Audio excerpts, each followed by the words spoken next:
22%, yes.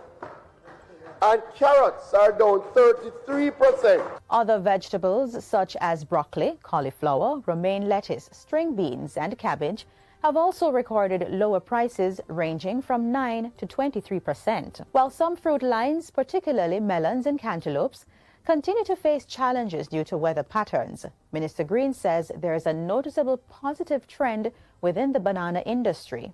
We are now seeing the re-emergence of ripe banana. In fact, planting prices declined by 7% in January, and I think we really should commend the Banana Board and our banana farmers. Minister Green attributes the recovery to the government's deliberate actions to support the resilience of farmers. And finally, Mayor of Maypen, Councillor Joel Williams, will remain as chair of the Clarendon Municipal Corporation, while Councillor Clive Mundell will continue as Deputy Mayor. Minister of Local Government and Community Development, Desmond McKenzie, says this is guided by the Local Governance Act. According to Minister McKenzie, since the outcome of the by-election for the Ainon Town Division in Clarendon last November, which resulted in a tie of 11 councillors for both parties, there has been a struggle for power at the corporation. But during today's post-cabinet press briefing, the minister says he's since consulted with the Attorney General and the Solicitor General on the matter. I wish to quote the response of these learned legal officers. Where there is a tie in the political representation following a by-election, the person who occupies the chair as chairperson before the by-election remains as the chairperson after the by-election. Additionally, Clause 19 of the Act states that the tenure of the chairperson of a municipal corporation lasts from one local government election to the next.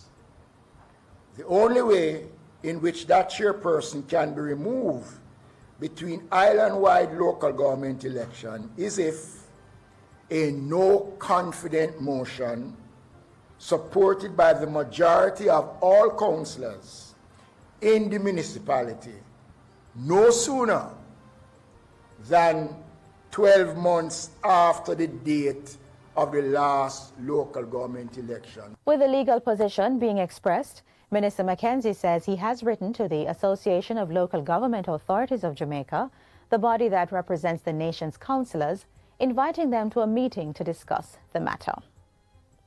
And that's it for JIS News Today. I'm Lisa Rowe. Thanks for watching.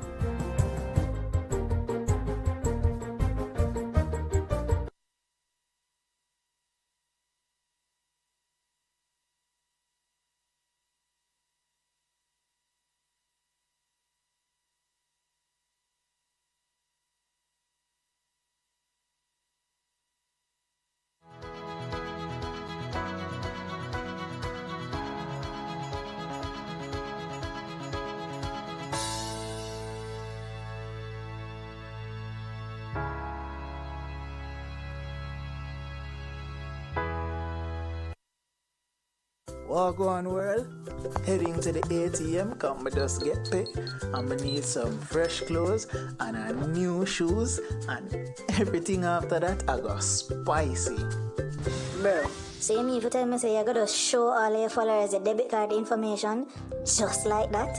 Never display personal information such as credit card numbers, debit card pins, passports, and your home address online, or send it to anyone on social media. Be cyber safe. Think before you click. Have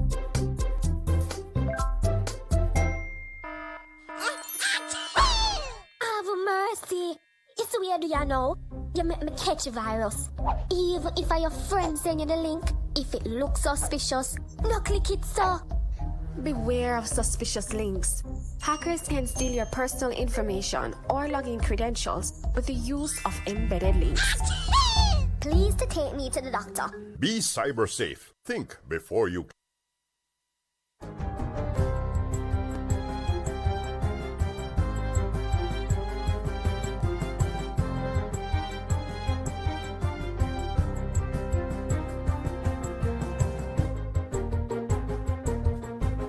Good Good day. I'm Lisa Rowe, and this is your JIS News for Wednesday, February 5, 2025.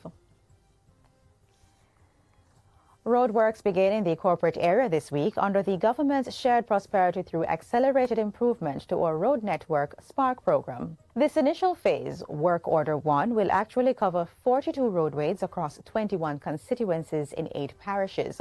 It represents $1.9 billion of the SPARK budget. Minister with responsibility for works, Robert Morgan, gave the update in Parliament on Tuesday. He says contracting firm China Harbour Engineering Company, CHEC, has received the project scope and has commenced preliminary site visits.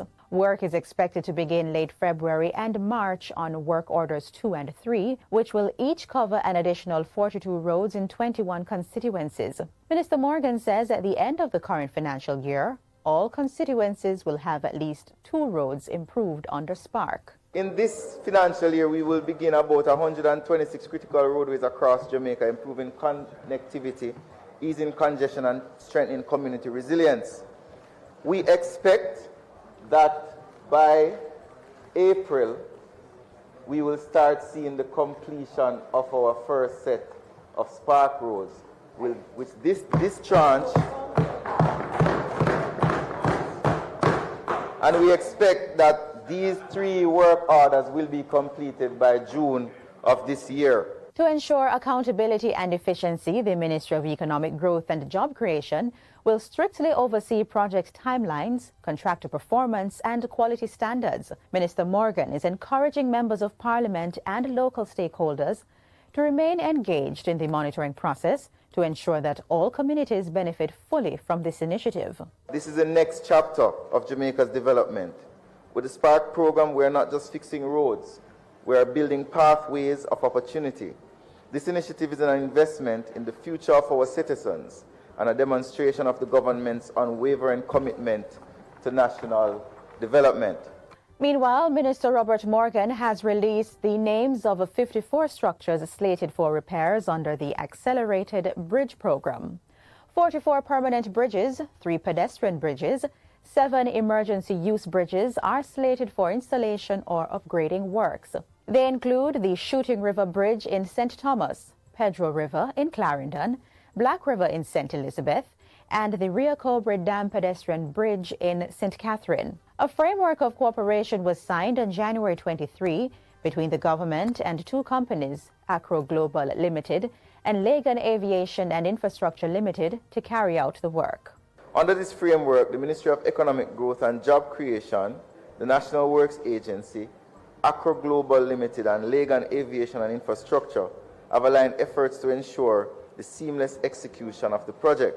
The National Works Agency, NWA, is the implementing agency responsible for ensuring technical and structural integrity. Giving more details at today's post-cabinet press briefing, Minister Morgan says the Accelerated Bridge Program is not the only initiative that will carry out such repair works. It is an enhanced program to deal with some of the most critical bridges through a partnership between Jamaica and the UK government. The National Works Agency still has an obligation to repair bridges. The National Works Agency still has a budget annually for bridge repair. The National Works Agency has an obligation to assess a percentage of our 800 bridges annually and submit to the government the state and standard of these bridges to see how we can program their repair over time. Also coming out of Parliament, the Ministry of Agriculture will be rolling out a $134 million drought response intervention to safeguard livelihoods and food production during the upcoming dry months. Portfolio Minister Floyd Green says the proactive measures are designed to alleviate the impact of drought during the months of February, March, and July. Key to this plan, he says, is water trucking, which will target the hardest hit parishes, including St. Elizabeth, Manchester, Clarendon, Westmoreland, and Hanover. The ministry has already committed $30 million, of which $14 million will be administered by RADA and $16 million by the National Irrigation Commission to accelerate delivery and to ensure that our farmers get the water that they need. We will also be contracting private contractors to help in relation to ensuring that the distribution is done in an accelerated fashion. Though immediate relief is the priority, the ministry is also focusing on sustainable, long-term solutions to mitigate future drought conditions. We've earmarked $79 million to procure water tanks and drip irrigation kits to help our farmers. We are partnering with individual farmers and groups of farmers to put in place water catchment areas. To assist with this effort, $17 million will be used for pond liners to improve water storage during dry periods. To support crops, $18 million will be allocated for grass mulch to retain soil moisture and protect against dry conditions. In the meantime, the Agriculture Minister is reporting that the prices of approximately 70% of vegetables have reduced as high as 66%. This comes as the ministry and the sector stakeholders work to stabilize Jamaica's agricultural market in the aftermath of Hurricane Beryl and other weather events last year, which caused a downturn in production and hiked prices. Minister Floyd Green says that trend has been reversing since the start of the year. The data speaks for itself. Nearly 70% of vegetables saw price reductions, some by as much as 66%. Among the most notable, green sweet pepper is down 66% in January. Iceberg lettuce is down 44% in January. Salad tomato is down 40% in January. Pak choy is down 22%, yes. And carrots are down 33%. Other vegetables such as broccoli, cauliflower, romaine lettuce, string beans and cabbage have also recorded lower prices ranging from 9 to 23%. While some fruit lines, particularly melons and cantaloupes, continue to face challenges due to weather patterns, Minister Green says there is a noticeable positive trend within the banana industry. We are now seeing the re-emergence of ripe banana. In fact, planting prices declined by 7% in January, and I think we really should commend the Banana Board and our banana farmers. Minister Green attributes the recovery to the government's deliberate actions to support the resilience of farmers. And finally, Mayor of May Pen, Councillor Joel Williams, will remain as chair of the Clarendon Municipal Corporation, while Councillor Clive Mundell will continue as deputy mayor. Minister of Local Government and Community Development, Desmond Mackenzie, says this is guided by the Local Governance Act. According to Minister Mackenzie, since the outcome of the by-election for the Ainon Town Division in Clarendon last November, which resulted in a tie of 11 councillors for both parties, there has been a struggle for power at the corporation. But during today's post-cabinet press briefing, the minister says he's since consulted. I am LaQuessa Livingston Doctor, one of your moderators for this evening's presentation, this evening's event, right here at the Montego Bay Cultural Center. This is dubbed our City Hall Meeting 2025, right here, Montego Bay City Limits. The status of Montego Bay were granted the city status in 1980. With that said, we will be having an open discussion about the city limits of Montego Bay. We will have an open and we will have the official welcome by Ms. Nadia Croskill, who is our Executive Director for St. James Municipal Corporation. We also will be having presentation from members of the St. James Municipal Corporation, state agencies who will be doing presentations and answering questions as it relates to this evening's function. But before we do that, we would like to welcome to our stage the esteemed past president of the Lay Magistrates Association, Mrs. Claudette Bryan. She will be welcome in the presence of the Lord.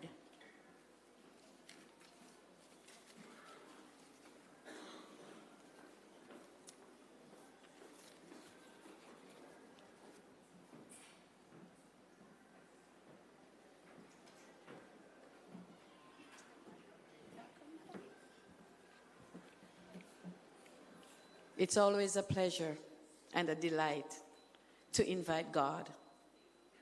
His presence we need, His direction we need for this country, for this city, for this nation. Let's pray. Father, we come before you this afternoon with all confidence, knowing that you are with us. We thank you that you are our Abba Father.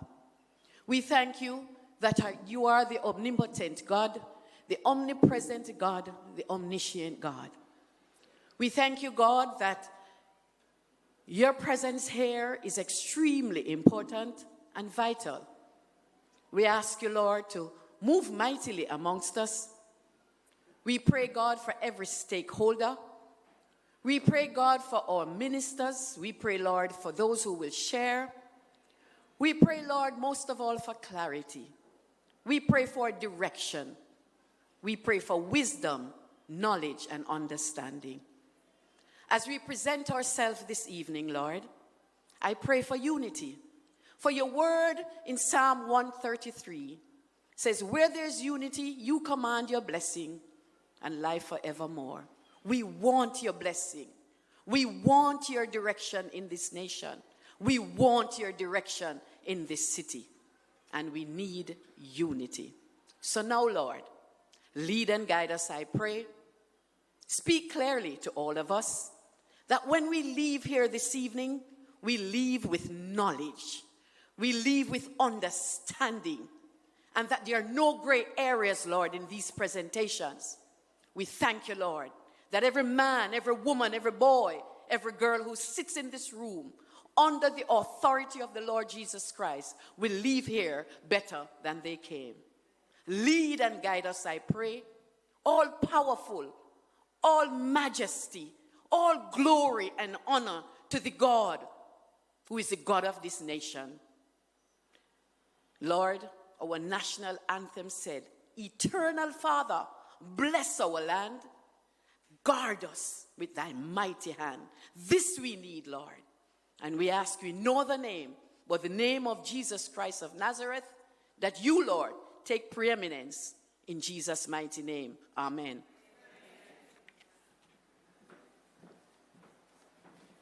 Thank you, Mrs. Bryan.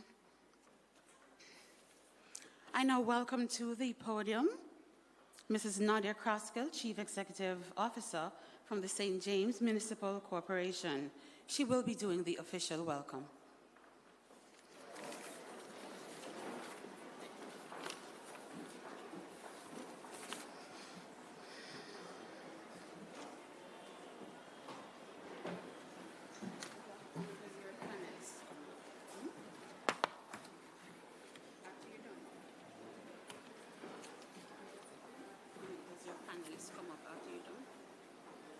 You're going to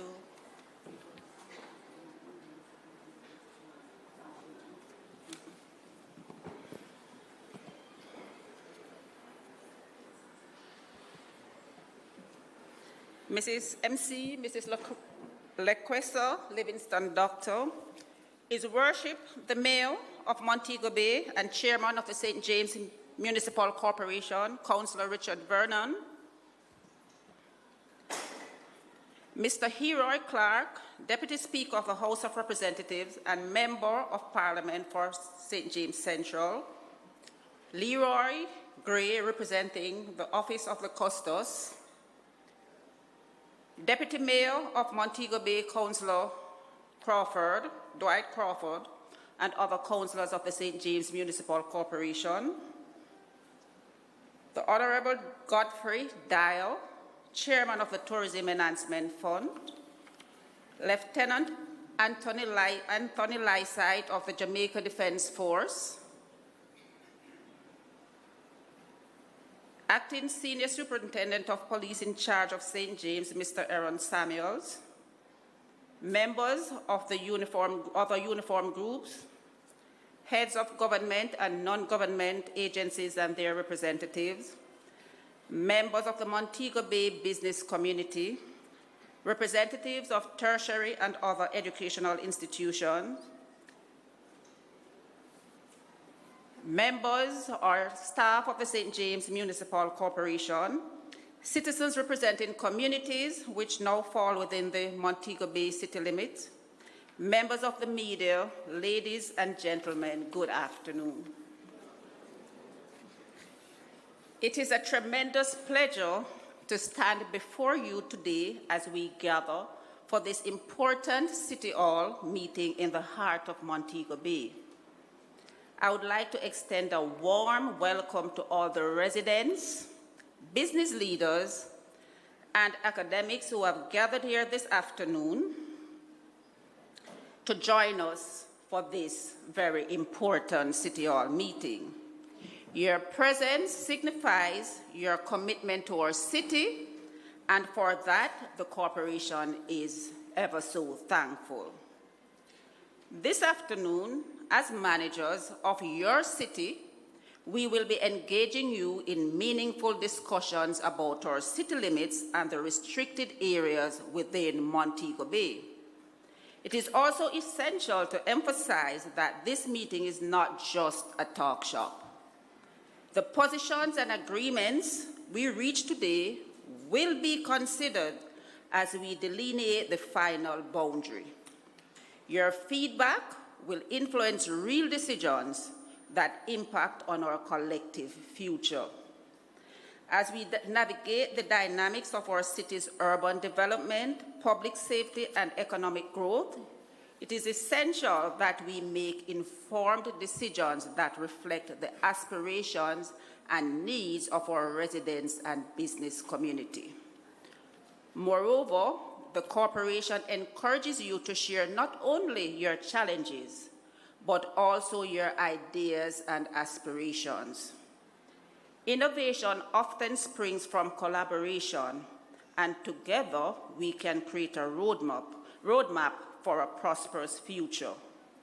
We want Montego Bay to be a place where businesses can flourish and where families and visitors feel safe and welcomed, representative of our friendly city status. I assure you that the St. James Municipal Corporation is committed to transparency and open communication. Your feedback today will guide our planning and decision-making processes, and we are here to facilitate a constructive conversation. Finally, I want to express my gratitude to each of you for your dedication in improving our city. Your active participation is what brings stakeholder participation alive, as is outlined in our Local Governance Act. Let's work together today to forge a stronger, more resilient Montego Bay for tomorrow. The Council is excited about the conversations we will be having this afternoon, and as we explore solutions together. Thank you once again for being here, and we look forward to a productive meeting.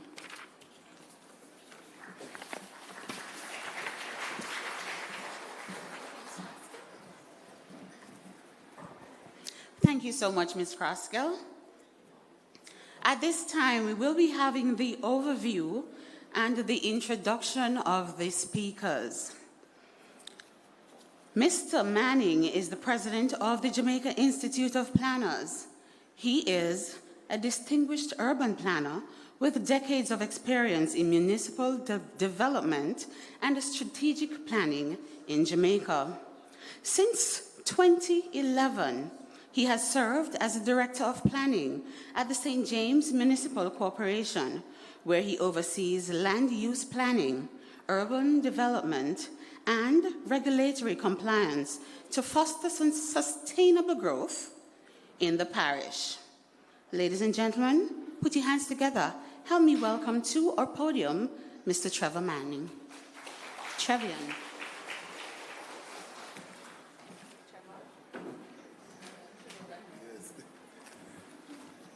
Good evening, everyone.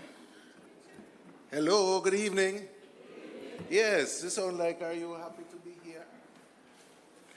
All right. The welcome has already been done, but before I go into my overview, matter of protocol, that was just adjusted, our Deputy Speaker of the House, Mr. Heroy Clark, we'll invite him to bring greetings, and then I will go further. So, Sir Clark, who is a past councillor of the St. James Municipal Corporation, cannot leave that out as is a St. James function, who served for many years in this and worked with us in this. So, Mr. Clark, MP, give him a round of applause, please.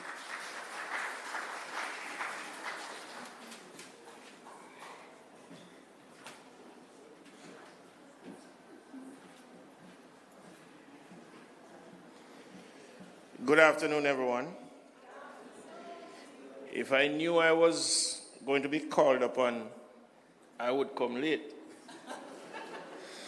But the city of Montego Bay is always at the forefront of our minds.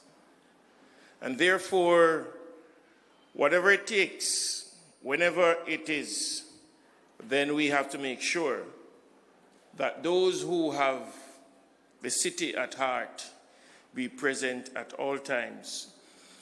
Protocol was already read by our dear CEO, and therefore I will ask for your forgiveness and just say all protocols being observed. Fellow citizens of Montego Bay, the friendly city, the Republic of Montego Bay, I stand before you today to talk about the crucial aspect of our city growth and development.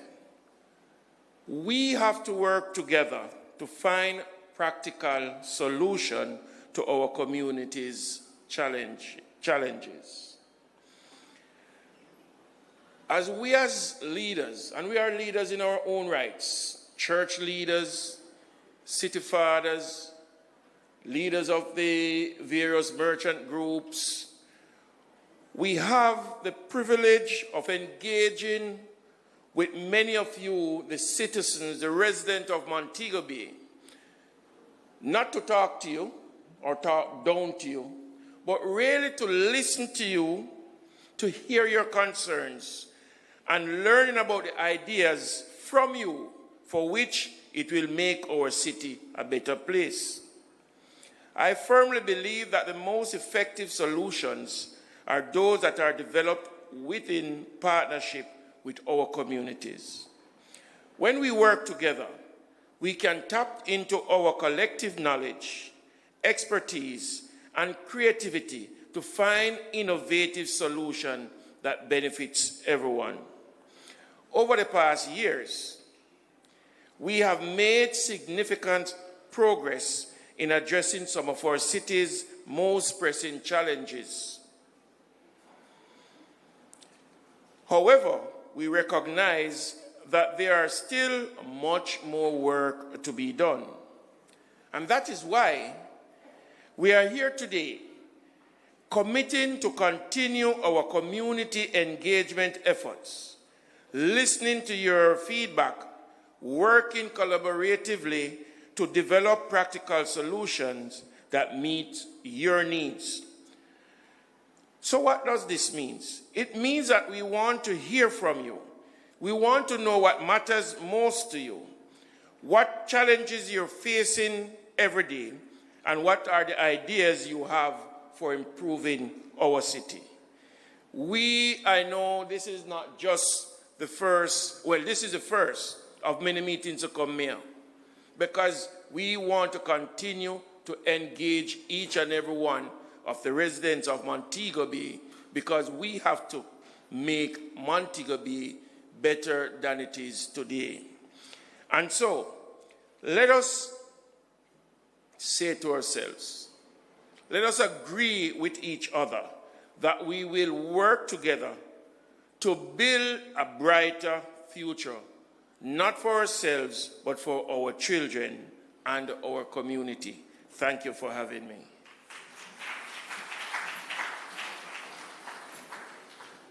You can give him a better round of applause than that. Right. Thank you. All right. So most of you will see a few. We are getting up with the technology. So as was said earlier, all protocols observed. So you can use your phones and scan the QR code, and you will have all the necessary information on the presentations and other information that we are speaking about the city limits.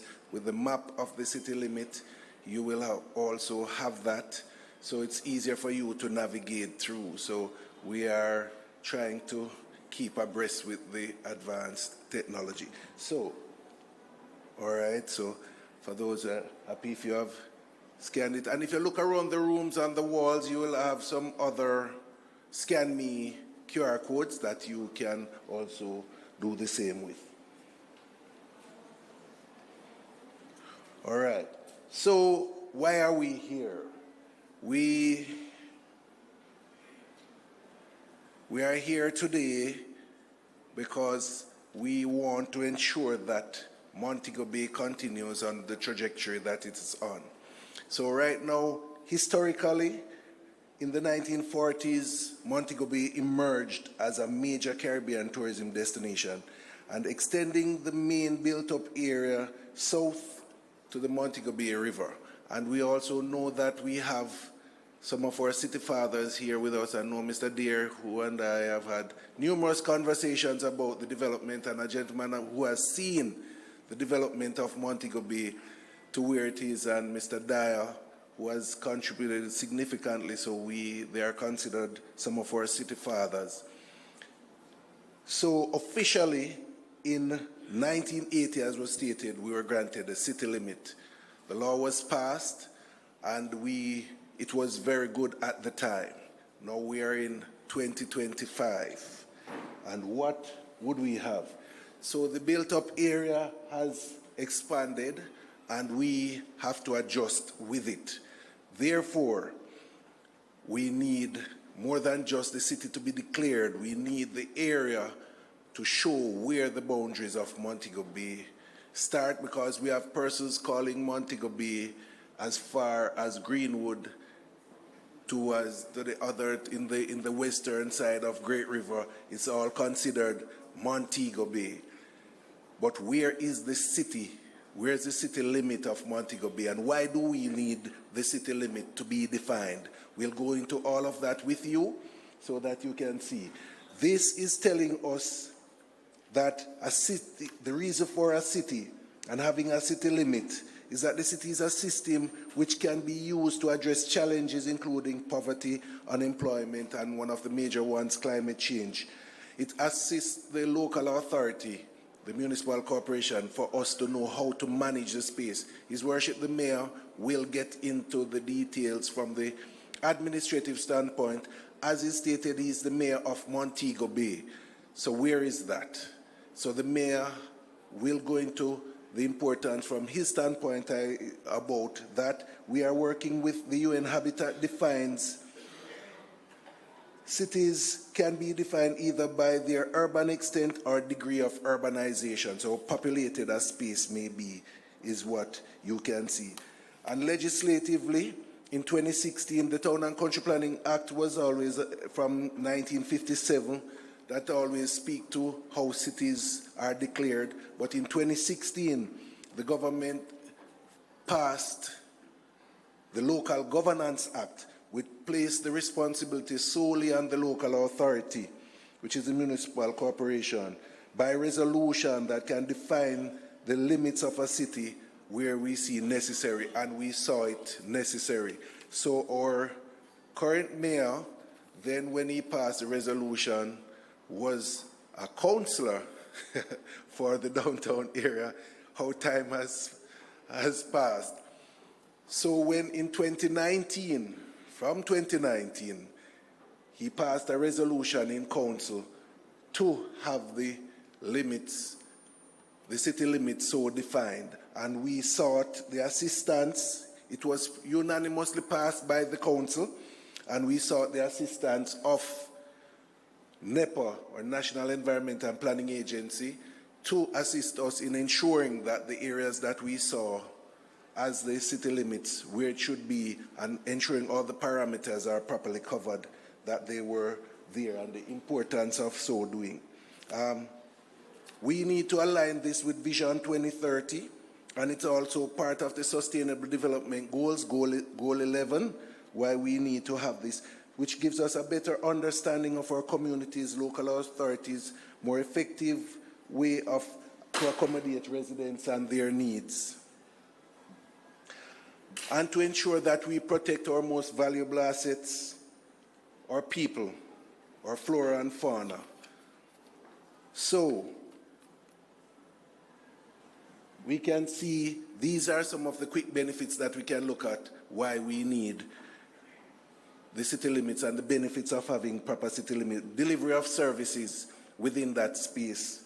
Transportation connection like our JUTC buses or metro. You know, retail, commerce for these things. Policing and crime. How can we tabulate and how the police defines where that is, how you collect garbage. Grant funding, because we are working with, as a lot of you may know, we had the IDB, Inter-American Development Bank, who came and helped us to prepare our action plan for the city of Montego Bay, the One Bay for All, and that was specific to the city of Montego Bay. We also have increase in healthcare facilities, better garbage collection within the city space, recreation and cultural activities, educational institutions, and all of those benefits when you are within the city space. You have special economic zones, such as like for the free ports and those things. So anytime when you are within this space, it helps for all of these to be better defined. So, we will also speak to this as well, the Keeping of Animals Act. And it is something, it is a vexing issue for many, and also one of the challenges that the municipal corporation is also looking to address. How do we deal with stray animals and keeping of animals, how people keep animals in their backyard, the rearing of animals. So this you can see from the time 1979, this regulation has been in establishment. But again, the city limits, where is that? And how do these laws take effect? So that is another reason why we need to have the law so defined. So I won't bore you anymore with this. We'll get further into the meat of the matter. And that's the overview. I will now invite my esteemed panelists to take the stage. And first we'll have, and she'll also be doing a presentation. So we'll have Miss Diana McPherson. She is supported by the team, her team from NEPA, who is having Miss Stephanie Linton is also here, but Miss McPherson will be joining us on stage. Who is Diana McPherson, you may ask? She is a practicing urban planner and geographer employed to the National Environment and Planning Agency for over 15 years, and she has vast experience in spatial planning, environmental management, and geospatial sciences. She is the manager of the National Spatial and Strategic Branch at NEPA, where she oversees critical initiatives that support Jamaica's urban planning, natural resource management, and environmental resource conservation efforts. Give her a round of applause for me, please. Yes. Next, by no means least, we have His Worship the Mayor, Councillor Richard Vernon, JP. Mayor Vernon is the youngest councillor to sit as a mayor. He holds a master. Yeah, man. You can give him a better round of applause for that, you know. I think it's a good achievement. Yes, man. All right. Right. Mayor Vernon has a distinguished career in business, leadership, and politics. He boasts an impressive leadership record that spans over 15 years. A proud recipient of the Prime Minister's Youth Award of Excellence in 2019, his work as the first citizen of the city of Montego Bay transcends all boundaries of age, ethnicity, gender, religion, and political orientation. His mantra is, leave no one behind. Help me welcome His Worship, Mayor Vernon, to the stage.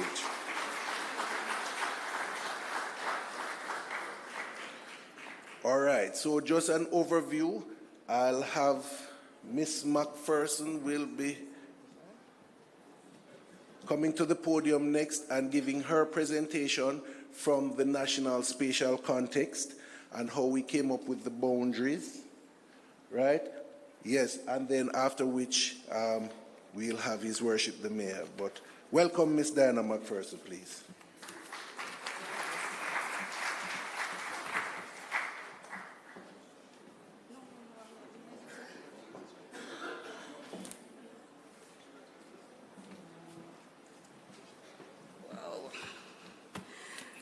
Good evening, everyone. How are you feeling? So it's good to be in the second city of Montego Bay. Everybody's looking nice. Well,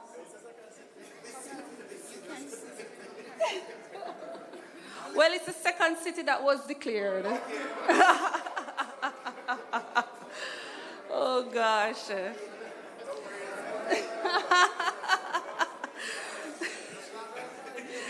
No, don't mean to crush any corns. Montego Bay is a lovely place to be.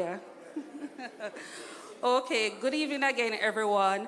Mr. Manning would have covered some of the areas that I'll be speaking on this afternoon.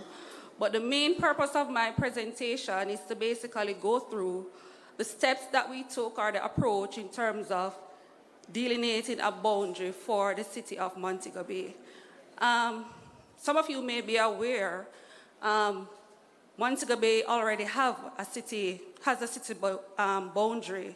So what we are doing is to basically look back on the boundary based on development trends and a lot of economic activities that would have been occurring in the city over time. There's a need for us to revisit the boundary to see how best we can improve the services of the citizens that live here.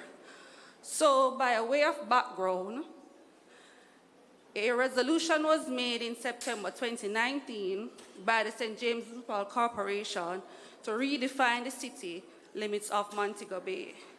The corporation cited that since Montego Bay obtained city status in 1980, several developments have taken place beyond the previously designated area that was regarded as Montego Bay. It is therefore necessary that the boundary of the city be expanded to incorporate the town's amenity, urban areas, infrastructure, and also the business improvement districts. NEPA, we don't only catch crocodiles.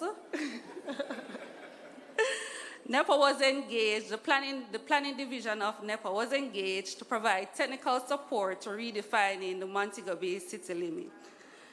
So Mr. Manning would have mentioned earlier in terms of what is a city. So I'm just going to give a quick definition of what a city is. There are several definitions, but I chose this one. So a city is a large town or urban area of a significant size, population, or importance. Its function as a service center for the surrounding areas. The definition of a city may vary depending on the jurisdiction as well as the official designation that is given to the related community. A city's designation can also align to the number of inhabitants, its population. Legal and administratively, in Jamaica, a city may be declared through the Act of Parliament. For example, Kingston was declared in 1872, and Montego Bay obtained city status in 1980. Portmore obtained city municipality status in 2003. Now, under the Local Governance Act of 2016, basically what that act seeks to do is to establish a criteria in terms of how it is that we would define our cities going forward. So the act considers urban areas. It looks on a population, a minimum population of 50,000.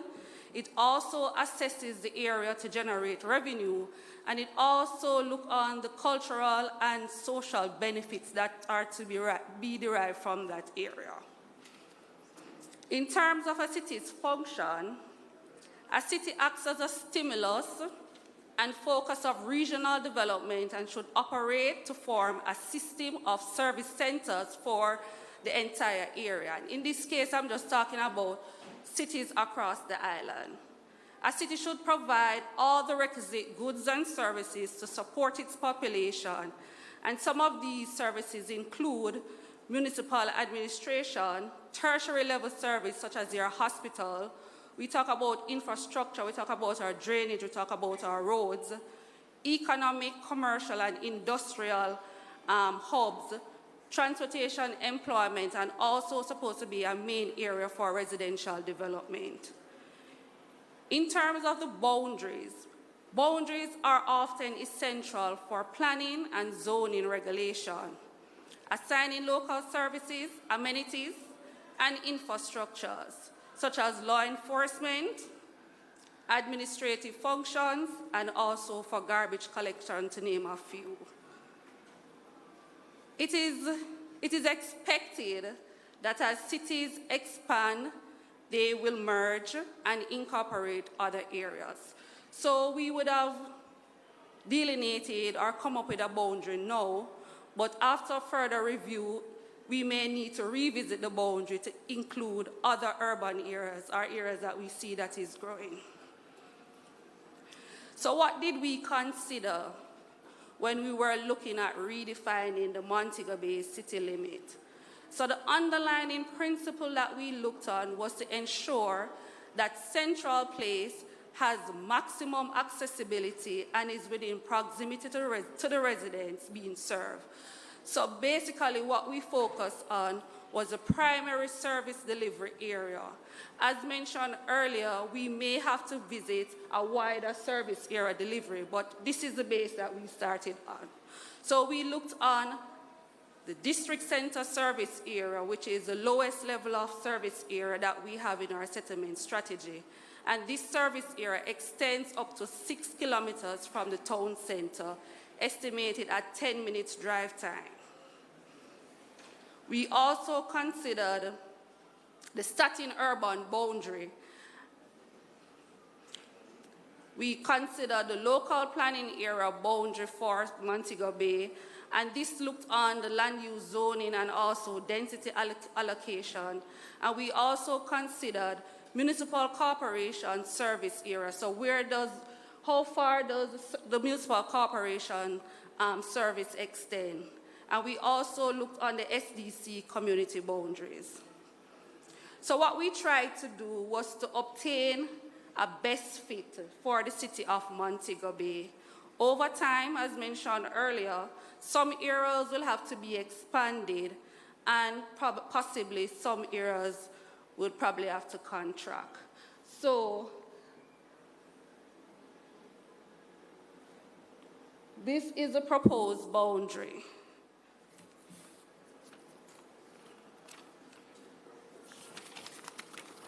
So it extends from Reading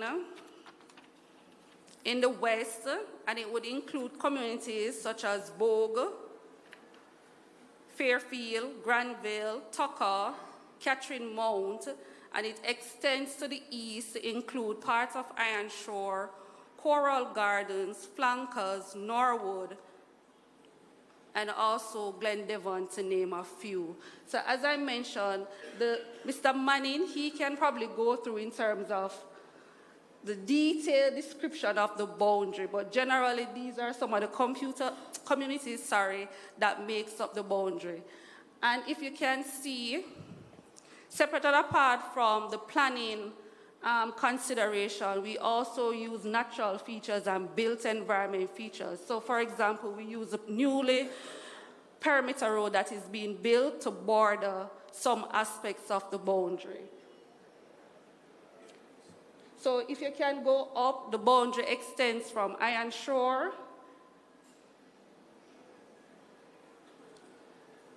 goes through part of Iron Shore, part of Salt Spring, running along the perimeter road, coming over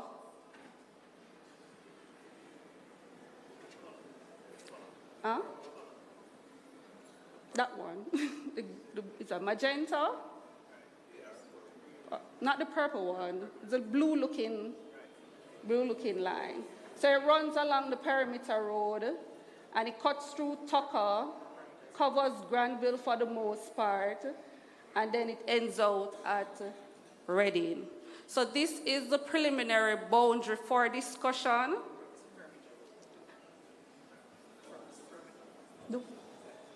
The purple boundary is the district center service area boundary. You can remove the district center service area boundary and just leave the city limits boundary. Okay. So this is our boundary for discussion. And as I said before, it's a working boundary, and we can have further discussion in terms of, do we want to incorporate additional areas based on new development trends that are happening in Montego Bay, or should we maintain this boundary that is more manageable for the municipal corporation? And the mayor, he could speak more in terms of the manageability of this area. So thank you very much, everyone, and we can have questions after.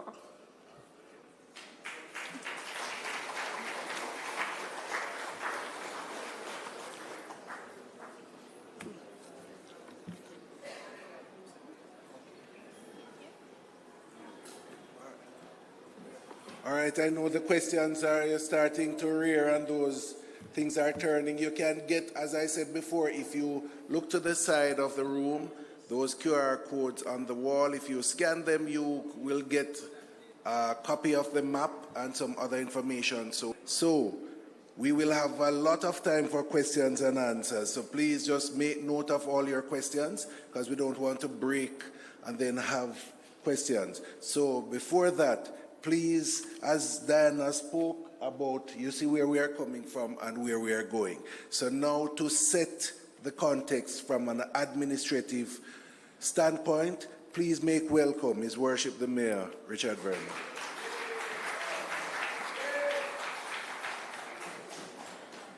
Thank you very much, Mr. Manning. Let me recognize Mrs. LaQuesta and Mr. Manning, who is our rapporteur. But I also am seeking permission to adhere to the protocol that was established. Nonetheless, I want to recognize Mr. Wallace, who is the parish manager who came in recently, and former mayor of Montego Bay, Leroy Williams. Yeah, man, of course. Distinguished ladies and gentlemen, fellow Montegonians and parish honors, good evening. Well, it's almost, it's 9 minutes too. Still good afternoon. But I want to thank you for joining this City Hall meeting. Your presence here is truly appreciated as we bring our beloved city into focus. Montego Bay is a beacon of culture, commerce, and community, and it has a storied history. From its origin as a small fishing village known as Bahia de Manteca, due to being a massive producer of lard, to its emergence as an international destination, our city has grown into a bustling urban center and the most crucial point of commerce, transportation, and industry in Western Jamaica. This transformation has brought both opportunities and challenges, necessitating thoughtful planning and governance to ensure sustainable development. As we look forward, it is essential to address the challenges we face and propose solutions that will enhance our city's governance and quality of life. The proposed administrative boundaries of Montego Bay are a pivotal step in this journey, and the consideration for it to be declared a restricted area for the keeping of animals derives from a surge in complaints about hazards associated with stray animals and reports of nuisance arising from animal rearing under less than ideal conditions. Montego Bay is as old as the host municipality, St. James, which dates back to the 9th of May, 1494. However, 531 years later, Montego Bay remains a concept, not a geopolitical space, usually associated with the core commercial areas of the proper. Furthermore, almost all government agencies, whether the National Environmental and Planning Agency, Planning Institute of Jamaica, Jamaica Constabulary Force, or the Social Development Commission, they virtually adopt their own boundary and definition of the city. In fact, there is no record of a gazetted boundary of the city. Consequently, no proper uniformity exists in city data, which poses significant challenges for urban planning, city management, and profiling. Therefore, under the guidance of NEPA, the St. James Municipal Corporation proposes the aforementioned boundary as the city limits for adequate profiling of population demographics, economic development, infrastructure management, enhanced service delivery, transportation planning, housing and urban development, environmental sustainability, and safety and security. The St. James Municipal Corporation assumes this authority under Section 9, subsection 1 of the Local Governance Act 2016 to define or alter the limits of any city, town, village, or area within its jurisdiction for all or for any specified purpose. As for the restricted area for the keeping of animals, the St. James Municipal Corporation will recommend, after this consultation, to the Ministry of Local Government and Community Development that Montego Bay and some other specialized areas like Roseville, and we have several areas that will come up in this discussion. So Montego Bay is defined by the geographical limits, and those areas be declared a restricted and prohibited area pursuant to Section 3, subsection 1, A and B of the Keeping of Animals Act, 1979. Within the context of the Pound Act and the Keeping of Animals Act, animal means horse, mare, gelding, foal, colt, filly, mule, ass, bull, ox, steer, heifer, calf, sheep, lamb, goat, kid, hog, and pig. I have to be clear, not cats, no dogs. However, the minister has the latitude to alter this list as necessary. While this approach can provide solutions to extensive reports of goat rearing in Bogue Village, cow raising in Roseville and Rhine Park, and many reports of pigsties situated in the business district, and several communities within the proposed limits, for instance, there will be enforcement nuances associated with reported crab farming in the community of Catherine Hall, or chicken farming in Farm Heights, Mount Salem, and several other residentially zoned areas. In the past 2 years, approximately 100 complaints have been lodged to the St. James Health Services Environmental Health Unit, and over 30 cases of hazards associated with stray animals were reported to the St. James Municipal Corporation within the past year. It must be noted that restriction does not mean animals cannot be kept within the zone. Those who desire to keep animals within this area will have to apply to the Municipal Corporation for a license, which will be granted once the space to keep the animal is adequate, the necessary amenities are in place, and no health hazard or nuisance will arise from the designated space. We are not saying you cannot farm.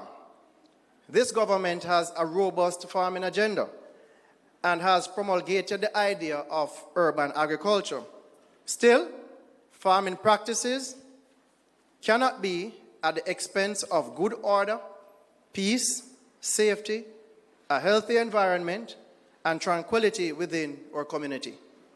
Now back to the administrative boundary.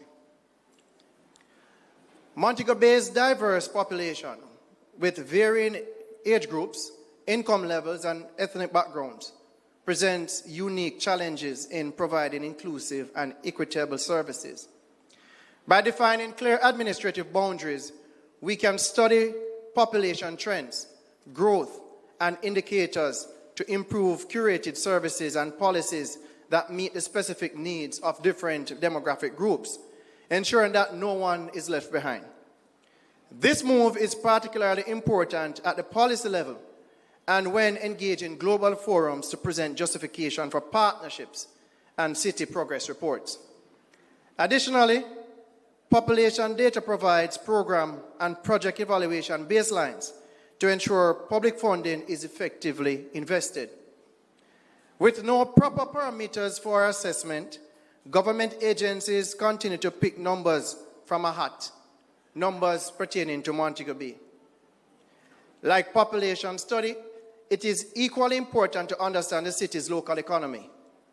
Montego Bay is a key economic hub, contributing significantly to the national GDP through BPOs, tourism, construction, and transportation. However, there is no adequate data to analyze economic growth and trends within the city. As such, sustainability and inclusivity are challenging to maintain. The rational choice theory posits that individuals make decisions based on a cost-benefit analysis, which is appropriately informed by data. By establishing well-defined administrative boundaries, we provide a framework for rational decision-making, ensuring efficient resource allocation and maximizing the benefits of development for all stakeholders. Furthermore, clear boundaries will enable the development of economic indicators that could attract investment, generate employment, and bolster small businesses. For example, we intend to map the area to Google once the city limits are gazetted. Upon entering Montego Bay, this will result in a prompt to say, "Welcome to the city of Montego Bay," to pop up on your phones, with additional options like places to visit, restaurants, street food zones, and registered operators, craft markets, a calendar of parties and events, and places of interest, etc. This system will provide a golden opportunity to market Montego Bay as a brand it already is, but more importantly, provide real opportunities for micro, small, and medium-sized enterprises. Sustainable infrastructure upgrades will require a targeted approach. A full municipality development agenda through the local sustainable development plan requires a robust build-out starting from the urban core. There is an urgent need for improved infrastructure in Montego Bay. Our city roads, public transport, and utilities must meet current and future needs based on the observed population trend. As a result, in addition to the national REACH and SPARK programs, the St. James Municipal Corporation will be continuing its urban renewal program through the Mobile Step Up program.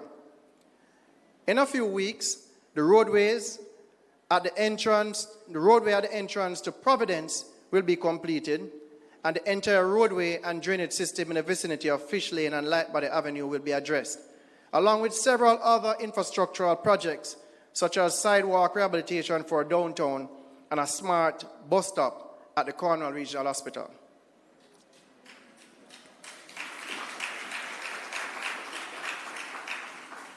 The proposed boundaries will prioritize infrastructure development, ensuring that in a structured way, we work towards a city equipped to handle growth and change.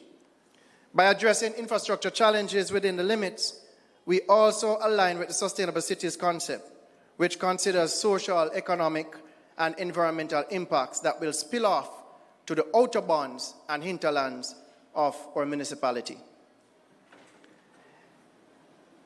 With the city's rapid transformation pulling labor to the opportunities, housing availability and affordability are becoming more pressing issues in Montego Bay.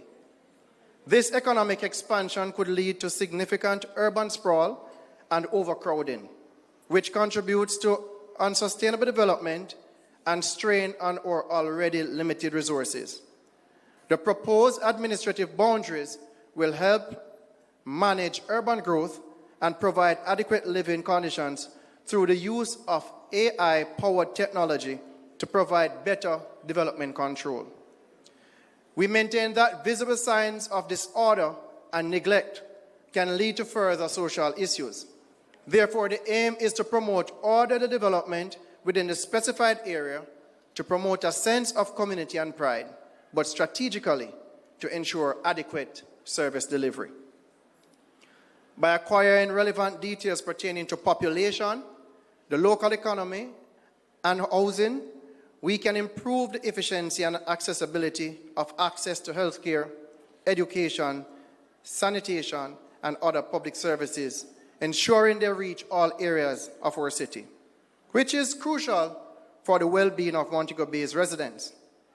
In other words, population, housing, and business data will generate information on municipal and city waste production and the infrastructure needed to meet the needs. It can also guide justification for demanded emergency units, security personnel, health aides, and sweepers. City data will make the local authority and government ministry departments and agencies more efficient. On the matter of environment, environmental sustainability is a key concern for our city. The United Nations Sustainable Development Goals highlight the importance of sustainable practices, such as waste management and green spaces. Clear administrative boundaries will facilitate the implementation of these practices, as we have commenced thus far through the Mobile Step Up program, which we have to expand in gradual and strategic stages. The Sustainable Cities concept guides our approach to creating a balanced, eco-friendly city. Traffic congestion and public transportation challenges are significant issues in Montego Bay. The proposed boundaries will guide the development of efficient transportation infrastructure by providing data on traffic. For example, the percentage of the population that requires mass transit, the rate of the population that commutes via taxis, the number of taxis, road usage, and the list goes on. Critical information such as this will assist with policy formulation and priority projects to reduce congestion and enhance connectivity. Data-driven decisions will optimize transportation networks and improve mobility. Crime rates in Montego Bay have been a concern for many years.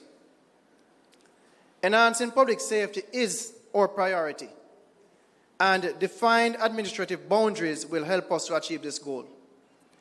Targeted enforcement for relative minor infractions and robust regulations such as restricted areas and policies to curb illegal garages and operations within the limits will redefine the perception of the city from disorderly to orderly, which can help to stem crime. Furthermore, if Montego Bay is to adopt a smart city approach, it will need a designated area for implementation and must become a safe city. A safe city goes beyond the reduction in homicides. Safety is multidimensional. The average person must feel comfortable walking on our streets and driving on our roads, have access to health care, clean air and water, and healthy food, access to emergency services, free community engagement such as this City Hall meeting, and access to education and employment. We aim to achieve this within our sustainable city by strengthening the governance framework within the limits. In conclusion, Montego Bay's transformation into a defined geopolitical space with clear administrative boundaries is essential for sustainable development, effective governance, and improved quality of life. By addressing population demographics, economic development, infrastructure, housing, public services, environmental sustainability, transportation, and safety, the city can create a more inclusive, equitable, and secure environment for its residents. The proposed changes will enhance the city's profile, attract investments, and ensure that Montego Bay becomes a safe, vibrant, and thriving urban center for future generations. The St. James Municipal Corporation's efforts, guided by relevant acts and regulations, will lay the foundation for a well-managed and prosperous city. Thank you.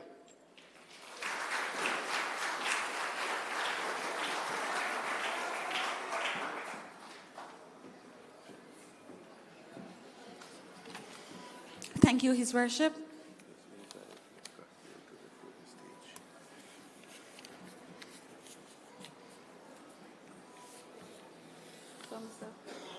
Mr. Manning, sit over here. Kindly I'm inviting Ms. Crossgill to the podium.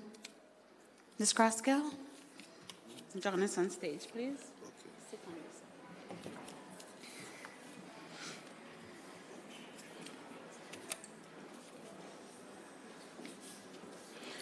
You have heard the plans outlined.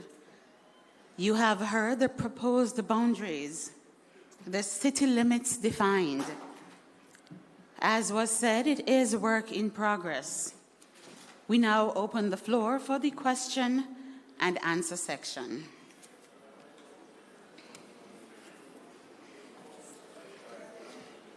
Now this is your chance to get the questions that you have burning answered. We have Mr. Dare.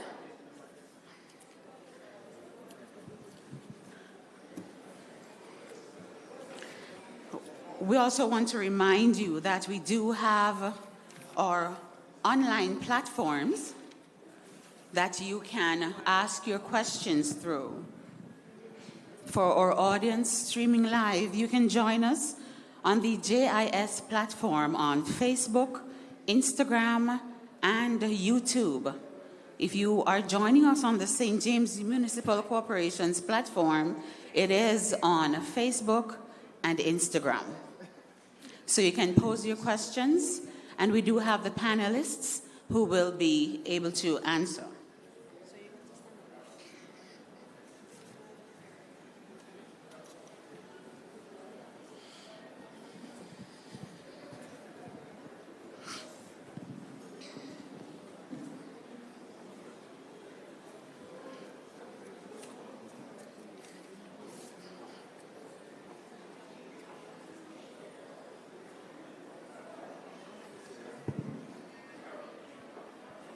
We have a question from Mr. Dare.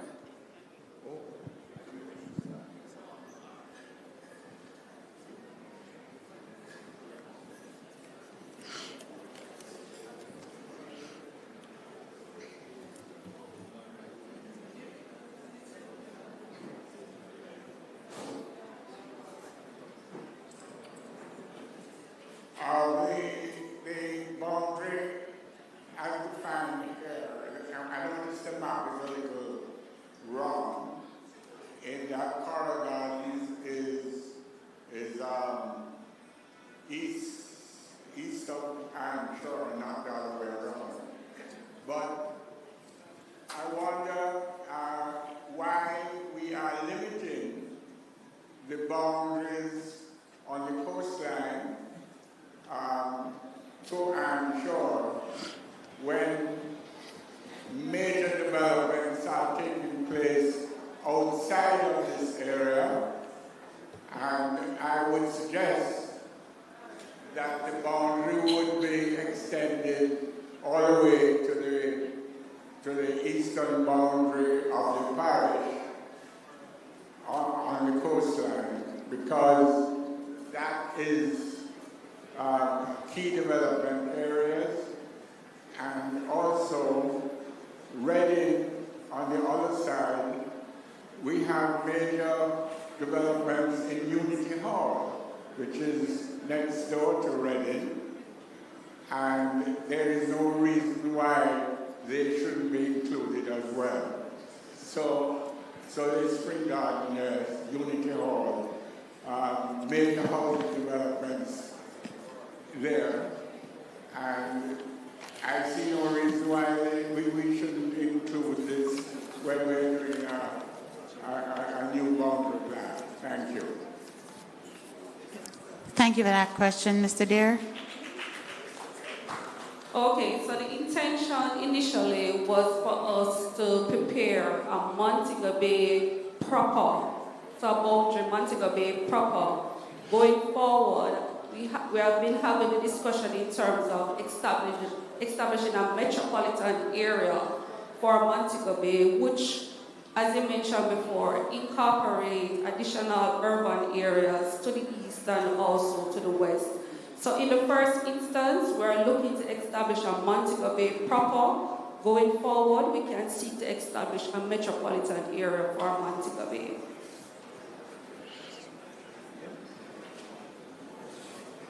Does this answer your question, Mr. Dare? It's still work in progress? I understand the challenge that Mr. Dare has. And what we find is that we realize Montego Bay has essentially stretched from boundary to boundary in more a linear way. So, but we can't look at it if we're taking that, then we essentially consider that about half of STJMC would be called Montego Bay. And we have other, in a planning framework, when you're talking about the city, and that's what Diana was trying to allude to as the city proper, the core. So if we're looking at the core of Montego Bay, if we go to Greenwood, you cannot consider that your city core.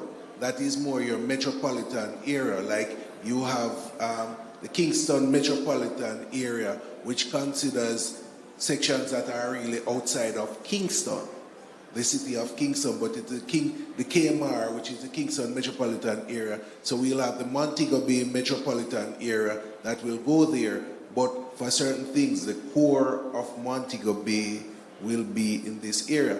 You made mention of areas extending in terms of their development. We are looking, just going beyond the Reading there, to include out to somewhere just where the Ramson's area to be included in it. That is part of the discussion. So we are looking actively into that and getting the feedback. But if you're going further east, we will also have to look at the planning parameters as well before we really fine-tune on that. Thank you, Mr. Manning. We have a question? Yes. Will you kindly identify yourself and state who you are? I know. My name is Horace Peterkin. I'm a tourism veteran. Been in the business for over 50 years, although I'm younger. My concern is about the dangers that are posed in an area that is the center, the epicenter of the Mecca of tourism. On the 2nd of April last year, I was almost murdered in the park, Old Hospital Park. Used to be well maintained, used to be well lit before the development of Harmony Park, which is spectacular. Since my mugging, 5 other people have been attacked, including one tourist couple. They weren't stabbed, but they were slashed to get their handbag and stuff. The hustlers on Bottom Road are actually doing a far better security job than the state. The tourism officials have done a brilliant job promoting the hip strip. Other islands have created hip strips. However, the hip strip today, 5 months after my near stabbing, is still extremely dangerous. I've spoken to several police officers, including 2 of them that have indicated that they had to jump in the sea to rescue 2 different women who were being attacked, to be raped. Can't swim, but they prefer to drown than to be pillaged by these fellows. It's only a handful of fellows that are terrorizing the area. But they know they can get away with it because nothing is being done that is solving the problem. And it's easy to solve. We need lights. I have complained several times to different officials, and I'm not going to call any names. But I'm so fed up that I've decided to raise funds to put the lights in myself. 6 well-placed modern solar lights can light up the place for 12 hours. No cost. You don't have to pay JPS anything. 1 single cost. A little security kiosk to hold a couple of police officers. You assign 4 of them to rotate during the night to protect that space. I talk to the guys on Bottom Road, morning, noon, and night, because I want to know what's going on in my city. I love this city. It's brilliant. And they tell me that they've rescued many, many tourists.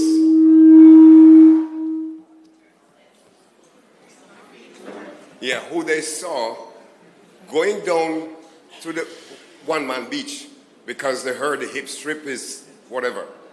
And they had to, many times, run to ward off these people to bring them back in the light on the main road because they see the hoodlums making a beeline to go and rob them.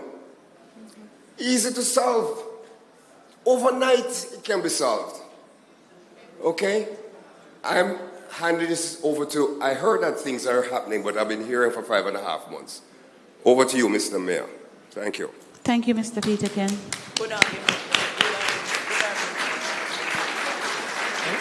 I think his question is about lighting for the hip strip.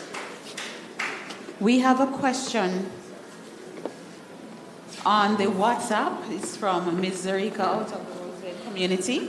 She's asking, what plans are there to address the lack of parking facilities in the town center? Is there any thought being given to mandatory underground or upper level parking for all future business construction in the city?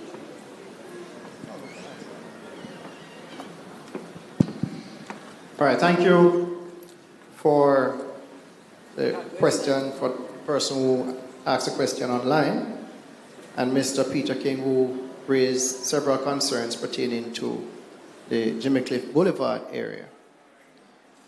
I will begin with the second question. What we're trying to achieve is the designation of an area that we can properly study. At the moment, we can't. We're studying St. James, we're studying Jamaica. There is no broken down information that enables us to make robust policies that can address many of the issues.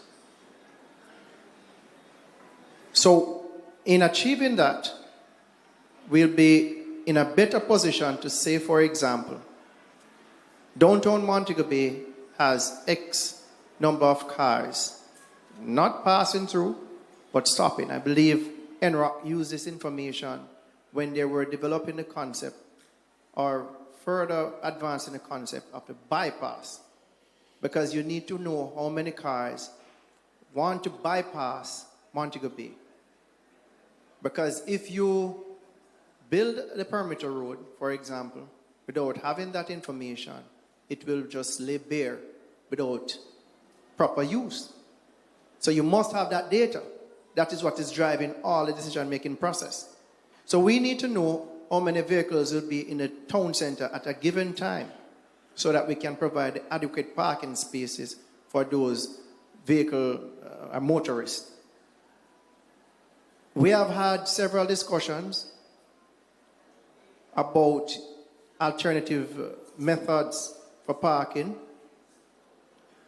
The usual methods are the regular car park and permit parking, sorry.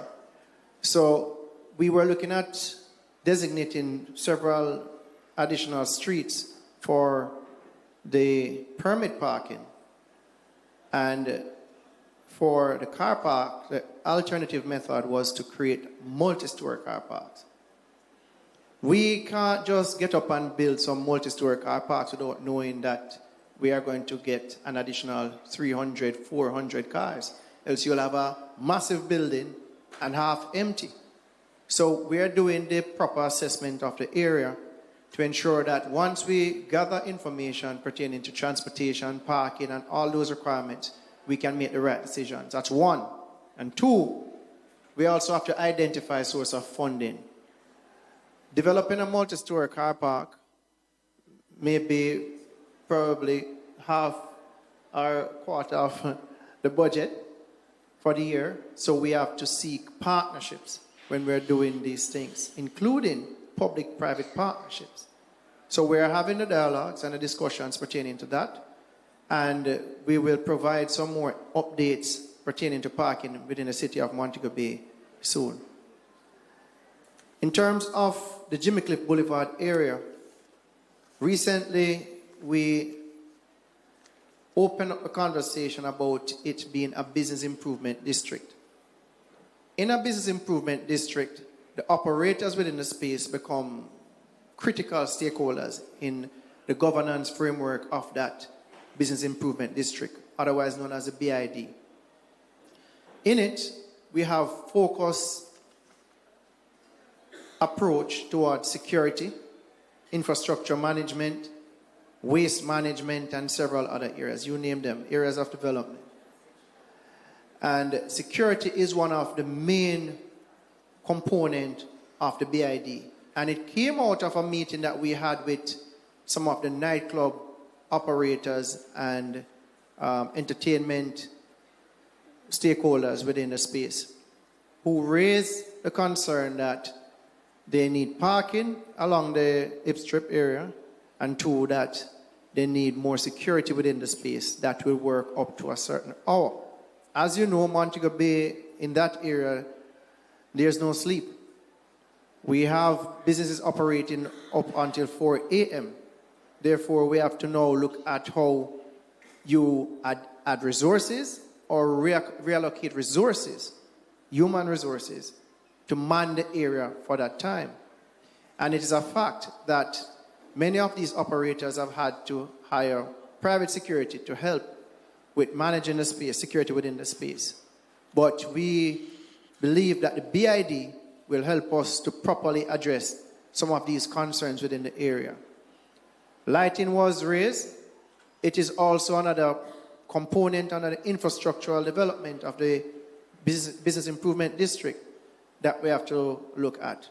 And we will have a progressive conversation with the operators within that space so that we can ensure that the necessary things are put in place for safety and security right along the strip. Not just the strip, but right across Montego Bay. And to Mr. Dare's concern, why we have designated a particular area, we have to think about the resources that we can properly allocate and concentrate in an area to get the best outcome. And that cannot be the entire St. James. We will provide as much support as possible right across the municipality of St. James. But in terms of building a model city and best practices, we have to double down on a particular area and ensure that we get the best outcome within that space, and then we expand those benefits and apply them in other sections across St. James. Thank you, His Worship. Ms. Zarika, I hope your question was answered, as well as Mr. Peterkin, and Mr. Dare. We have a question from the audience. Hello, good evening, Mr. Good Mayor. evening, Miss. Will you kindly identify yourself and where you're representing? My name is Miss Vicky, by public. My name is Merlin Lewin originally. I'm from Albion. It so happens that I should say good evening, Mr. Mayor. Good evening, Mr. Minister, that is here, Mr. Era Clark, and also good evening to the private sector of St. James and the business folks, also our own Jamaican from the different communities. Good evening. Good evening. Anyway, Mr. Mayor, I wanted also to speak to you on behalf of the communities with the garbage collection, but this maybe is not the appropriate time to say it. But what I'm going to continue with, that gentleman was saying to you about the lighting. Now, what you call it, the gateway, the tourist gateway, I should say the one that goes to Rose Hall Passage there, it is impossible for people to be going across the street where there is no light. Also, down by the airport, an accident occurred with a good friend of mine from Germany driving who knows Montego Bay well, but it so happens that because the place was not properly lit, his wife got her shoulder broken when they went across the wrong way because of another vaxi bus coming up in the other direction, and the man couldn't see the road properly.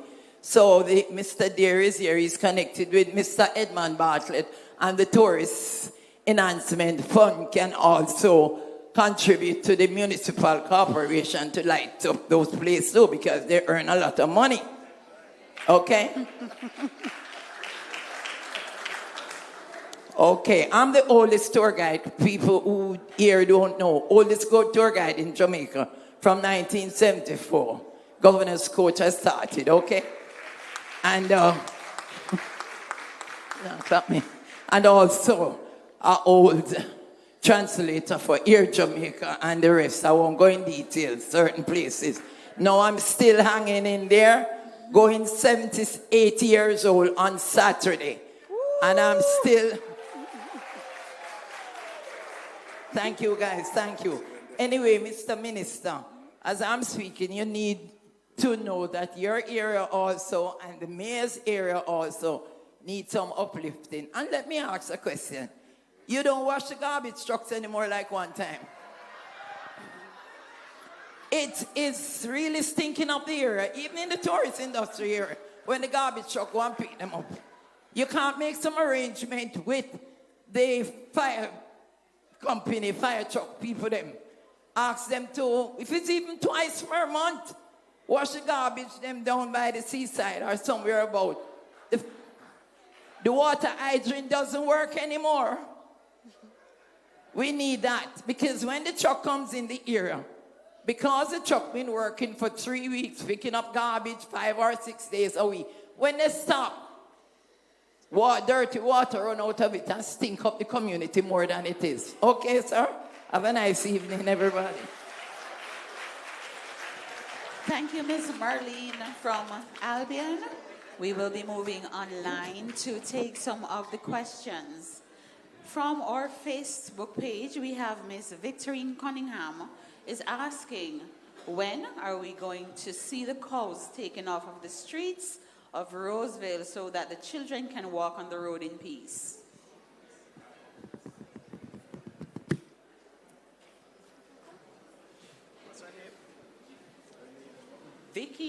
Victorine Cunningham. All right, Ms. Cunningham, if you can hear me. The proposed restricted area, as I said earlier, will be done under the Keeping of Animals Act. It is also supported by the Pound Act.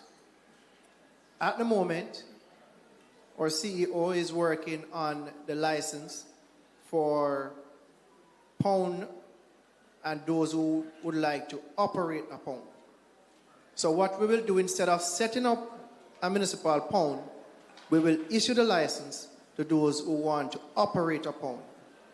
And under the same Pound Act, we are able to do that. Once we have the area declared as a prohibited or restricted area for the keeping of animals, you will need a permit to keep the animal. If you do not have a permit and you are in possession of the animal can be confiscated and impounded. That is based on the Act. Therefore, coming out of this consultation, we propose that the city of Montego Bay be declared a restricted area, but we are also adding several other pockets outside of the proposed limits, such as the communities of Roseville and the Spot Valley, the Rhine Park area, and several of those areas. I mean, it would be very good if you use this opportunity to speak up. If you do not see your community within this declared proposed city limits, it would be good to raise your hand, stand and say, I would like my community to be a part of that, because we're having challenges, nuisance, hazards pertaining to stray animals, and we would like our community to be so declared. Once we declare the area a restricted area, it will be illegal, based on a definition of animal, to hold those animals without a permit. All right? So in terms of the timeline, we will send this consultative information to the Ministry of Local Government and Community Development. And once it is gazetted, then the entire area will be declared. So the timeline is dependent on how swiftly the ministry grants the approval for this proposed or recommended area for restriction and prohibition. Thank you so much. I hope that answers your question. Ms. Cunningham, we have a question from the audience. Sir, would you kindly step to the microphone? Identify yourself, please. Yes, Stephen Dare. Stephen? Dare. Hi, afternoon, everyone. So the council is St. James Parish Council, right? The city limit is what we're discussing. And the budget you spoke to earlier, when you were speaking about the parking lots, was for the St. James Parish Council, correct? So is a separate budget going to be put in place for this new city limit?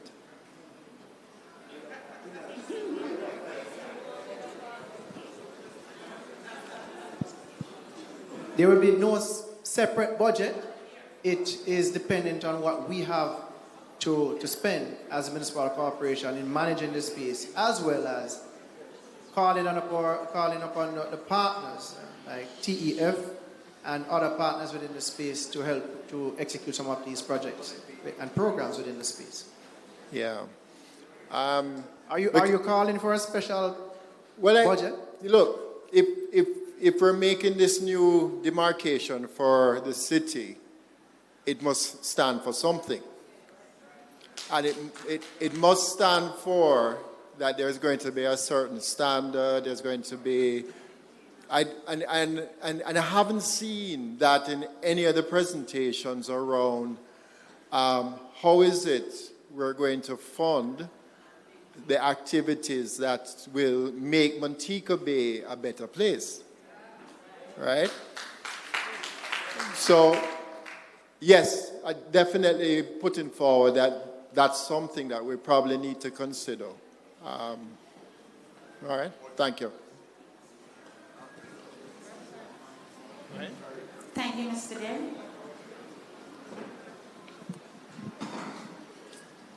All right, before we go to our next in-house. Ms. Crossgill, your mic is on. Check it. You want it? No, I just want to respond to what Mr. Dare just said about budget. The way local authorities are funded, we do not have a city budget and then a wider parish budget. We have one budget. Regardless of the fact that we will not be able to have a city budget, it does not mean it is not important for us to define the city limit.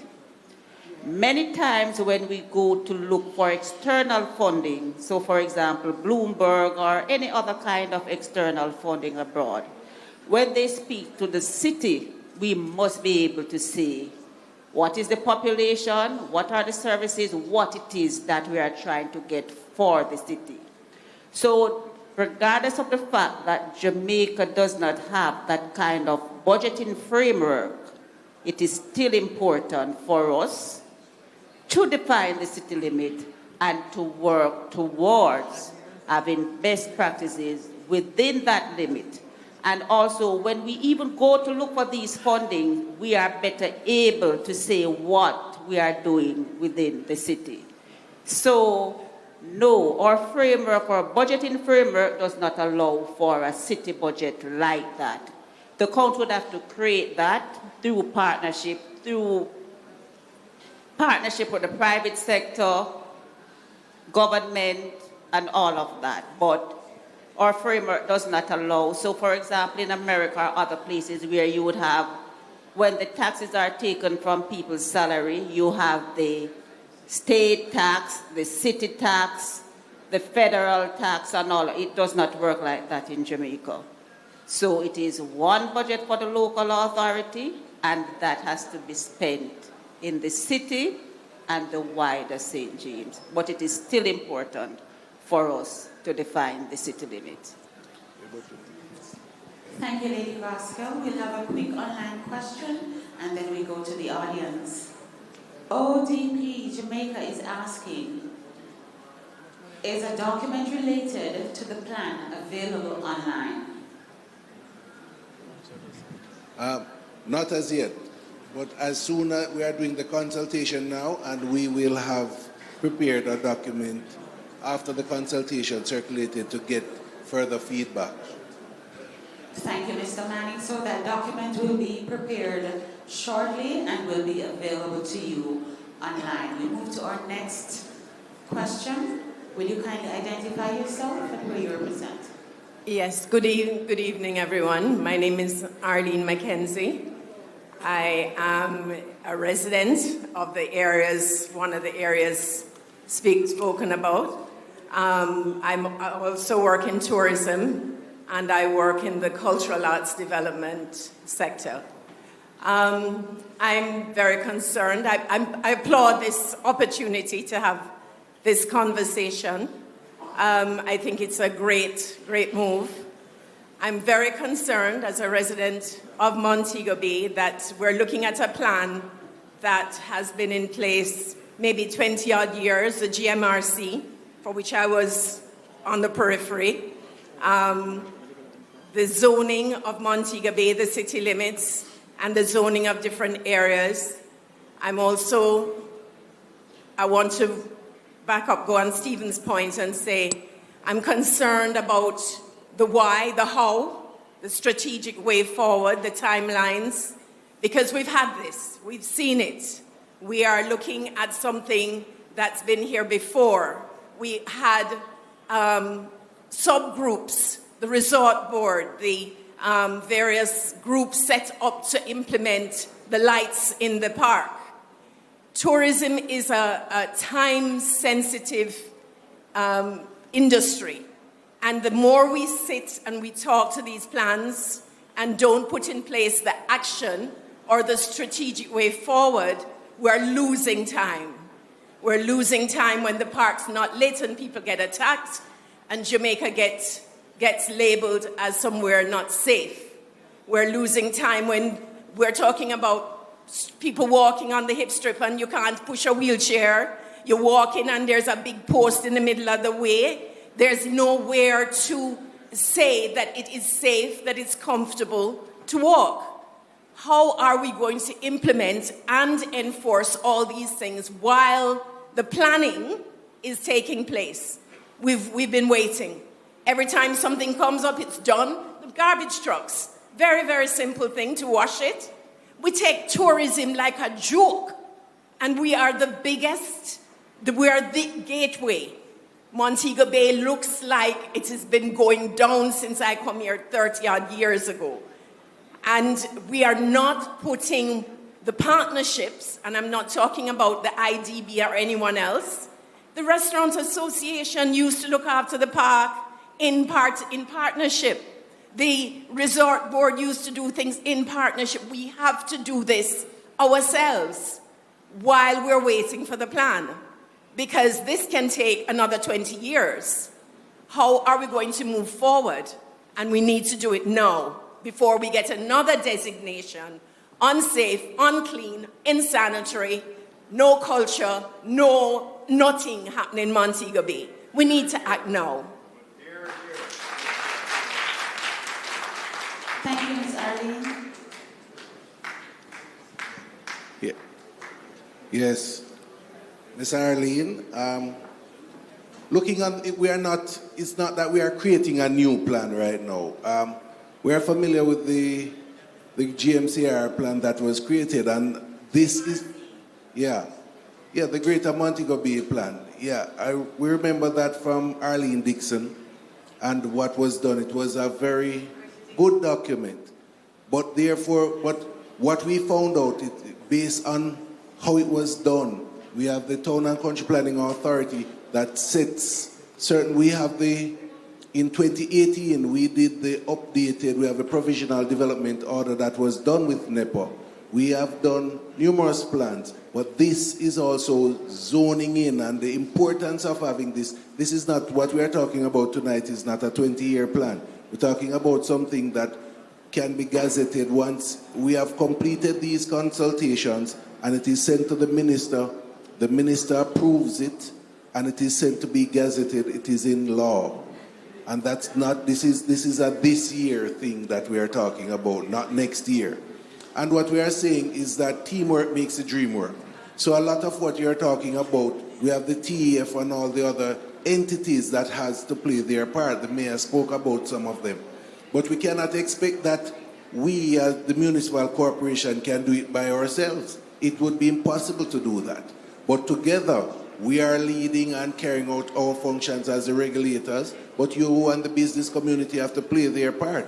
And as we mentioned, and some suggestions, and the rule that the Tourism Enhancement Fund, it is now, once the city limit is defined, the mayor can then go and say, this area that is considered Montego Bay, TF can justify spending funds within the city of Montego Bay and other areas. So we have to have this, everything from the legislative framework, we have to have the paperwork done so that that can happen.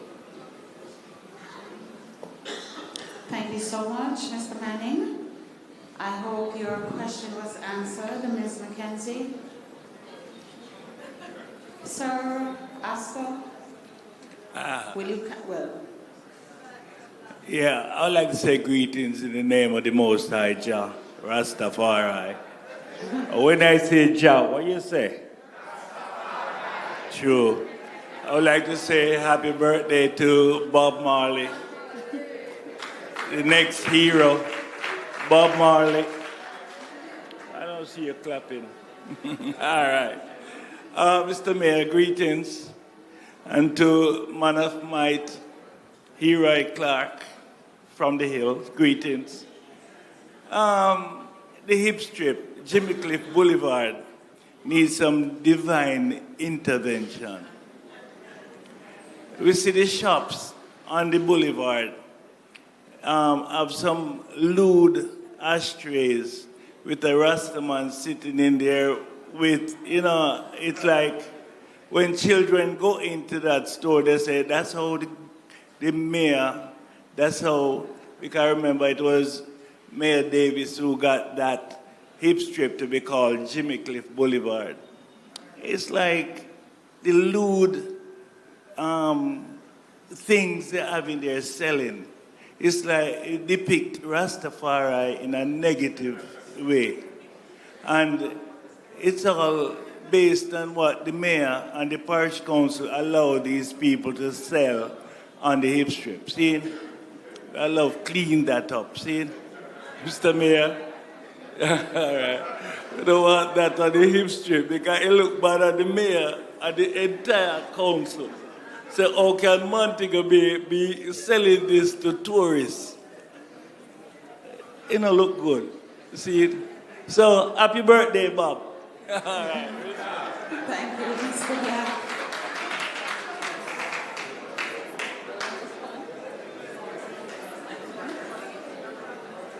Okay. So we have a quick question from Douglas Rogers. He speaks about the street light, that there needs to be a street light at the airport bus stop. He said it's very dark at night when staff are coming from work. The stoplight, there needs to be a stoplight at the airport bus stop. Is there any plans for that? Street lights. A street light. We note that this is a recurring issue. It's becoming a theme now.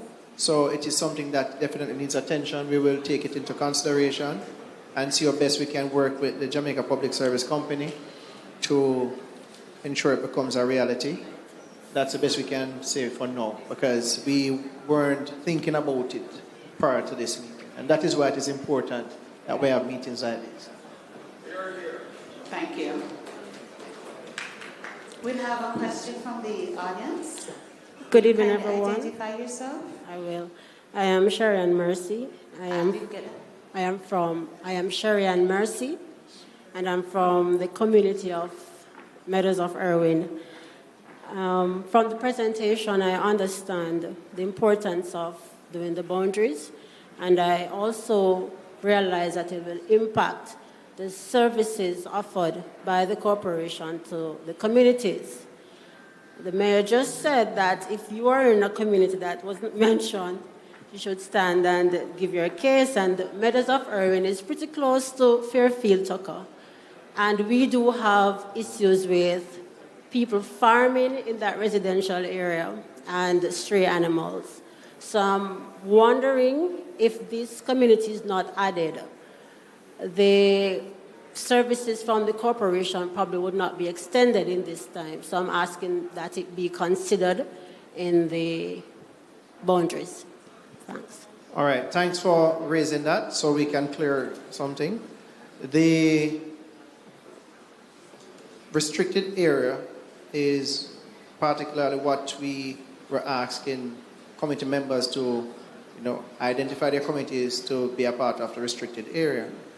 If Meadows of Irwin is not in our boundary and you're recommending it now, we're going to take a note of that. In terms of the services in general, they will continue. We will do as best as possible to serve all the different communities across the municipality. However, the city, we need to study it, we need to understand the city, we need to be able to identify where Montego Bay is, because from time to time, we have to justify why we need this or why we need that for the city of Montego Bay. Thank you, Ms. Sharon from Meadows of Irwin. Just want to remind you, our audience who are streaming can join the JIS platform on Facebook, Instagram, and on YouTube. For the Municipal Corporation's platform, it is Facebook and Instagram.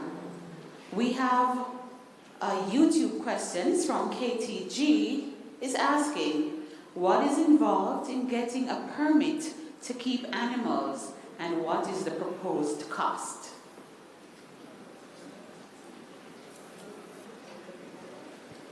We have not identified a cost as yet. We are doing the consultation now. So once we complete this consultation and we say, all right, we agree with what is being proposed, then we get the wheel moving. But I mentioned it earlier, what is required. I believe you must provide adequate space and you must put all necessary amenities in place to house the animal or animals, and to ensure that whatever you're putting in place will not become a nuisance. Once those satisfy the requirements, and I believe the St. James Health Services will be key in doing the inspection. Once the inspection is satisfactory, then the permit will be issued. So we'll be guided by the health services, because oftentimes they are the ones who get the reports. They have reports on top of reports, and in many cases they can't do anything, because once persons abate the nuisance, then you have to leave it as is. But in this case, we will ensure that the keeping of animals is monitored and managed. Awesome. I hope this answers KTG's question.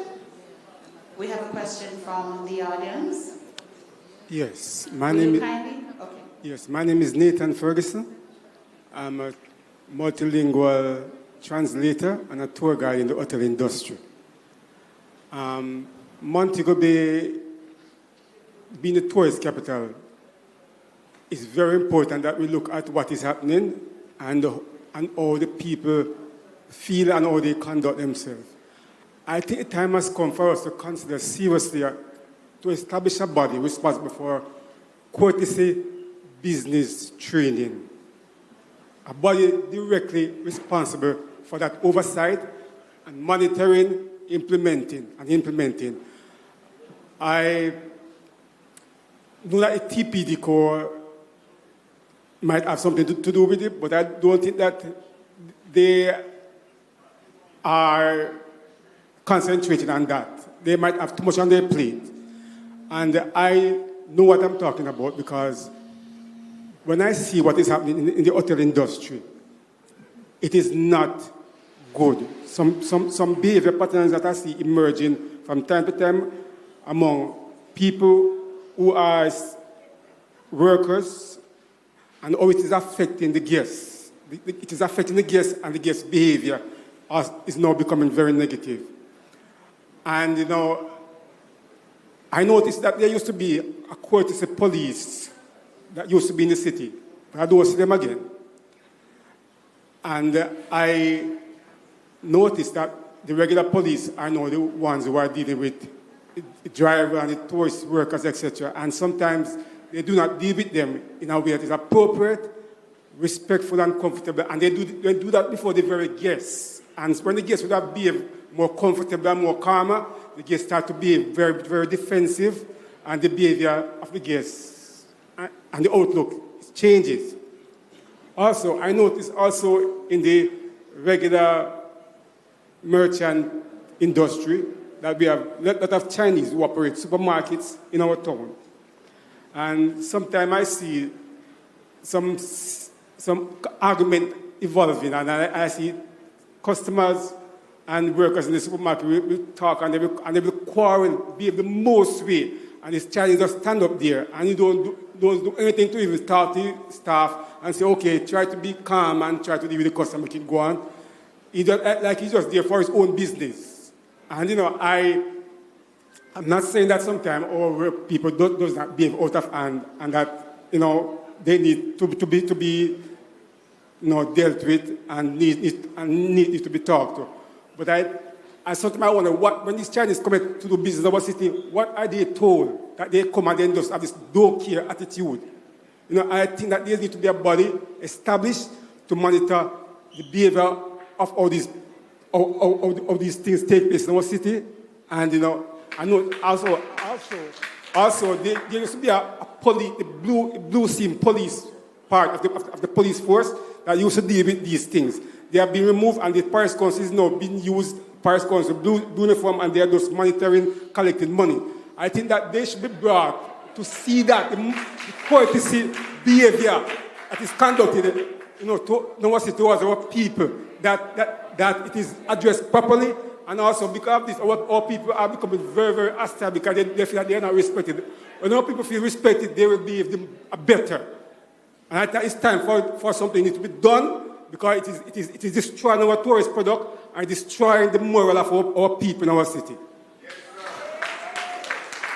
Thank you so much, Mr. Ferguson.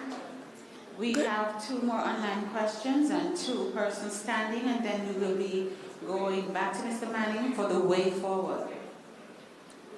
We have on YouTube, Ms. Paulette Neal is asking, what are the implications, both positive and negative, to those areas excluded from the city limits.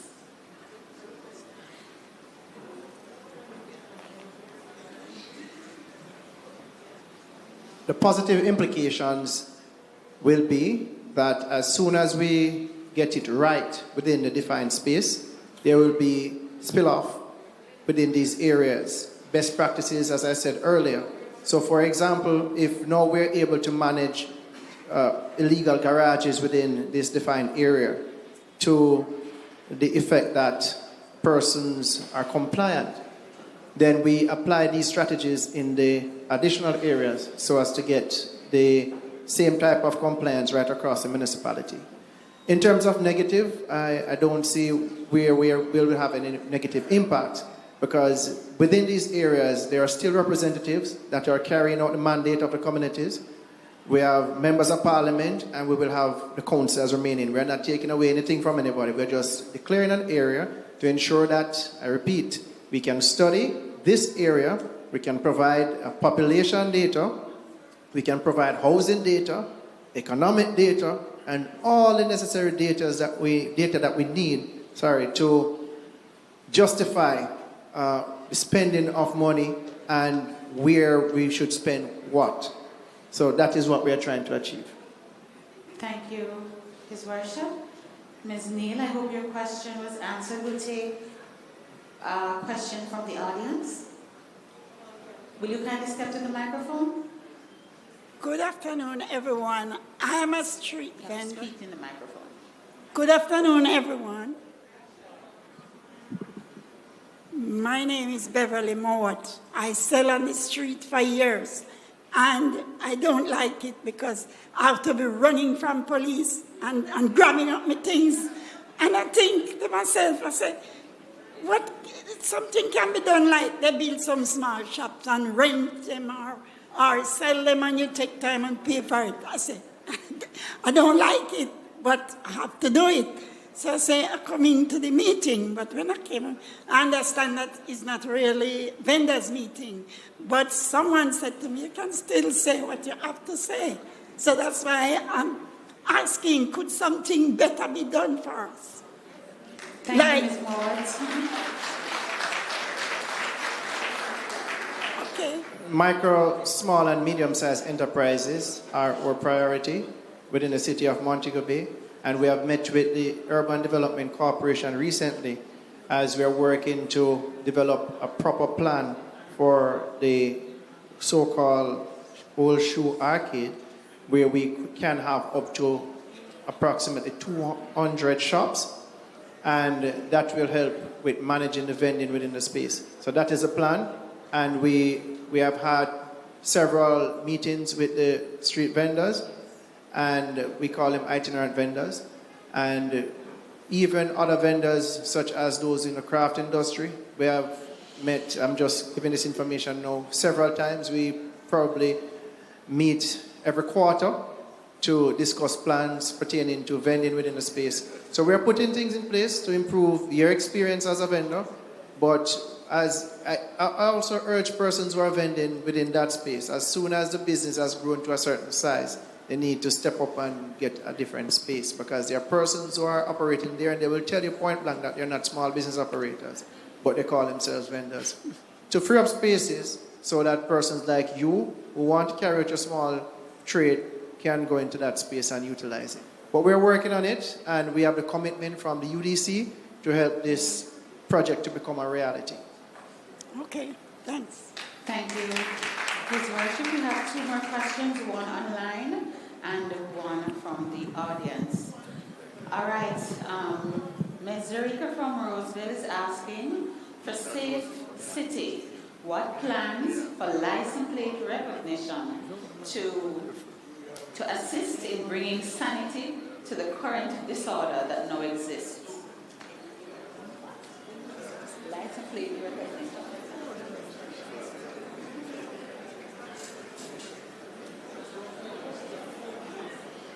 She also asked about the burnt out shoe market that you just addressed now. The burnt out shoe market, what you addressed that? Oh, the mayor spoke about the burnt out shoe market. One of the things, we can't speak to the license plate recognition at this time, but I can say there are plans to make Montego Bay a smart city, and also part of the reason for the boundary delineation. So if we are saying the city is a smart city, where do we start and stop again would be the question. So for the use of cameras and smart cameras, that is being actively being looked into and is a work in progress. So by our next City Hall meeting, we will have further updates once we have defined the city. But it is a plan, and in the One Bay for All plan that was worked on with the Inter-American Development Bank, there is a section in it that also spoke to Montego Bay, and we have done consultation on preparing it to be a smart city. Thank you so much, Mr. Manning. Will you kindly step to the microphone? Thank you. My name is Joseph Smith. I am the St. James Neighborhood Watch Council President. Now, one first thought for everyone before I, come.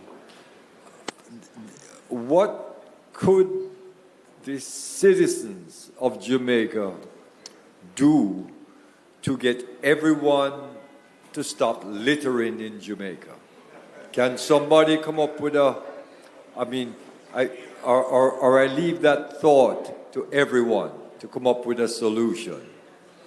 Now, Montego Bay has a real problem with littering, and also littering in bulk, not just like a litter, bulk littering.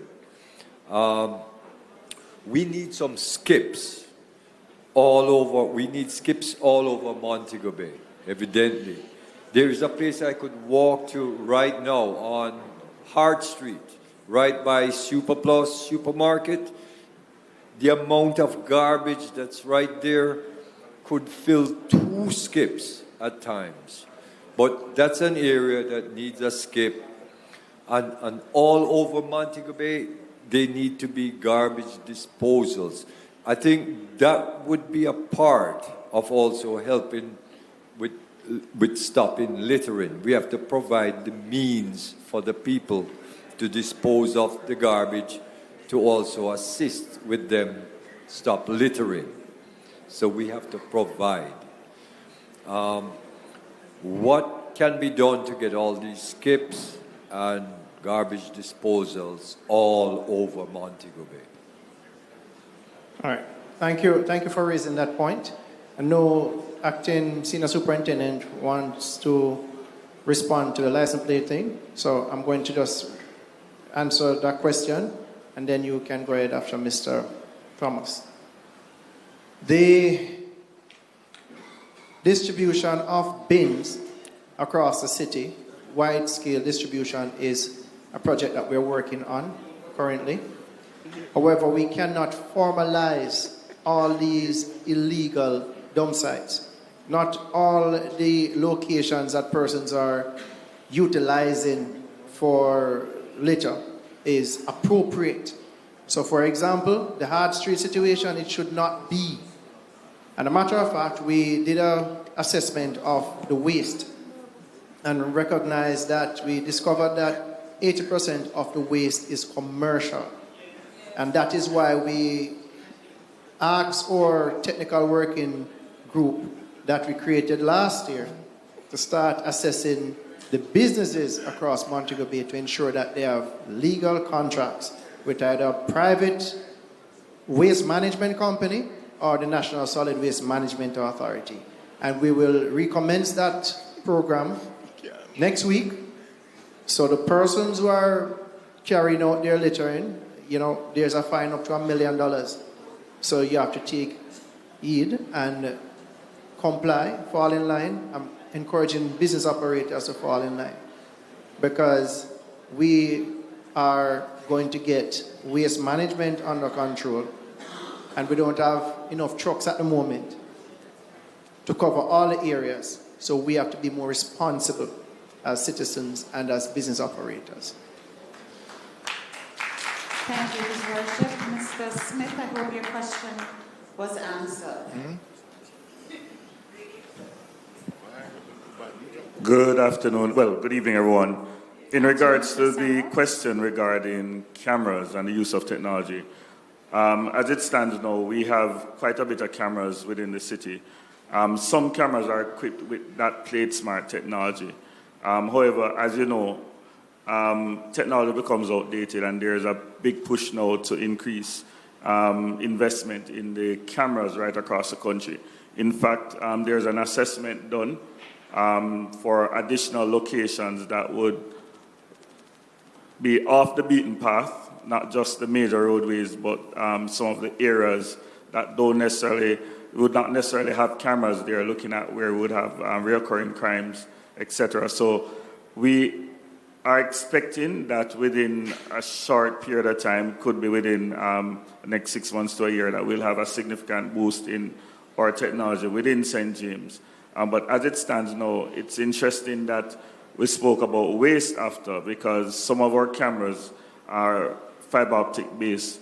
And when we have, especially a lot of the vendors who throw their oil within the drains, etc., it goes on these fiber optic lines, and rats actually eat those and end up disrupting the signals. So part of the whole thing is that we have to have an all-encompassing view of not just security, but waste management, everything, in order to keep the system working properly.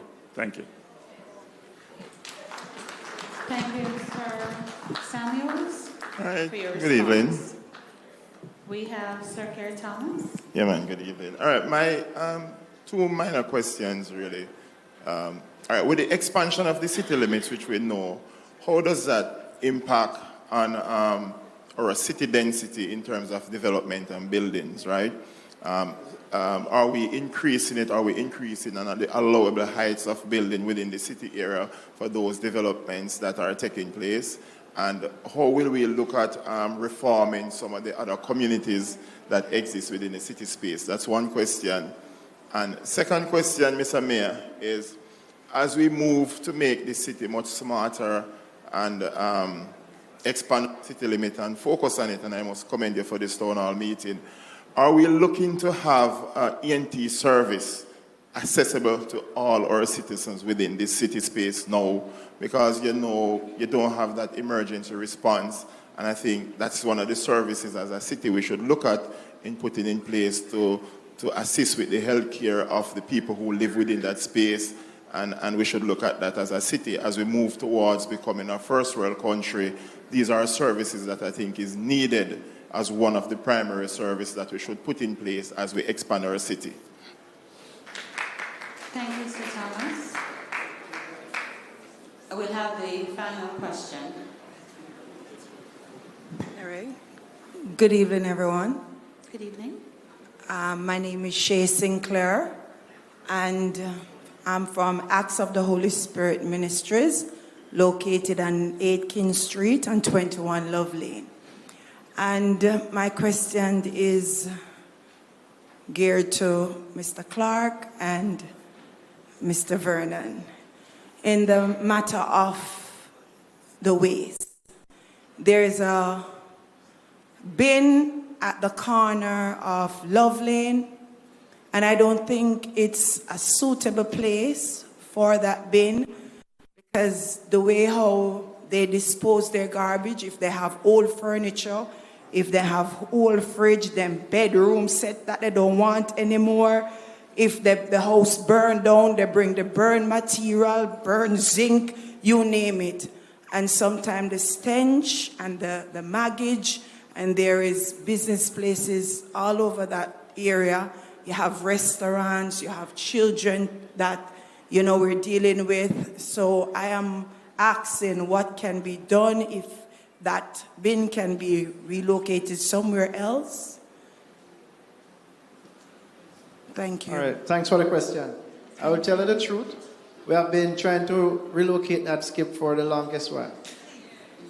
The problem that we're faced with now is the proper alternative, because those persons still need to dispose of their waste.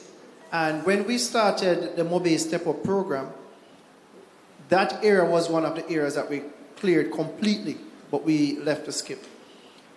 That was one. The other was the Dome Street area that we turned into a garden, and that remains as is, as a nice little garden to date. But the one at Love Lane, what we need to do is to have a meeting. SDCs here, they have been meeting with the community of William Street, which also has some of the members from Love Lane for a few weeks now.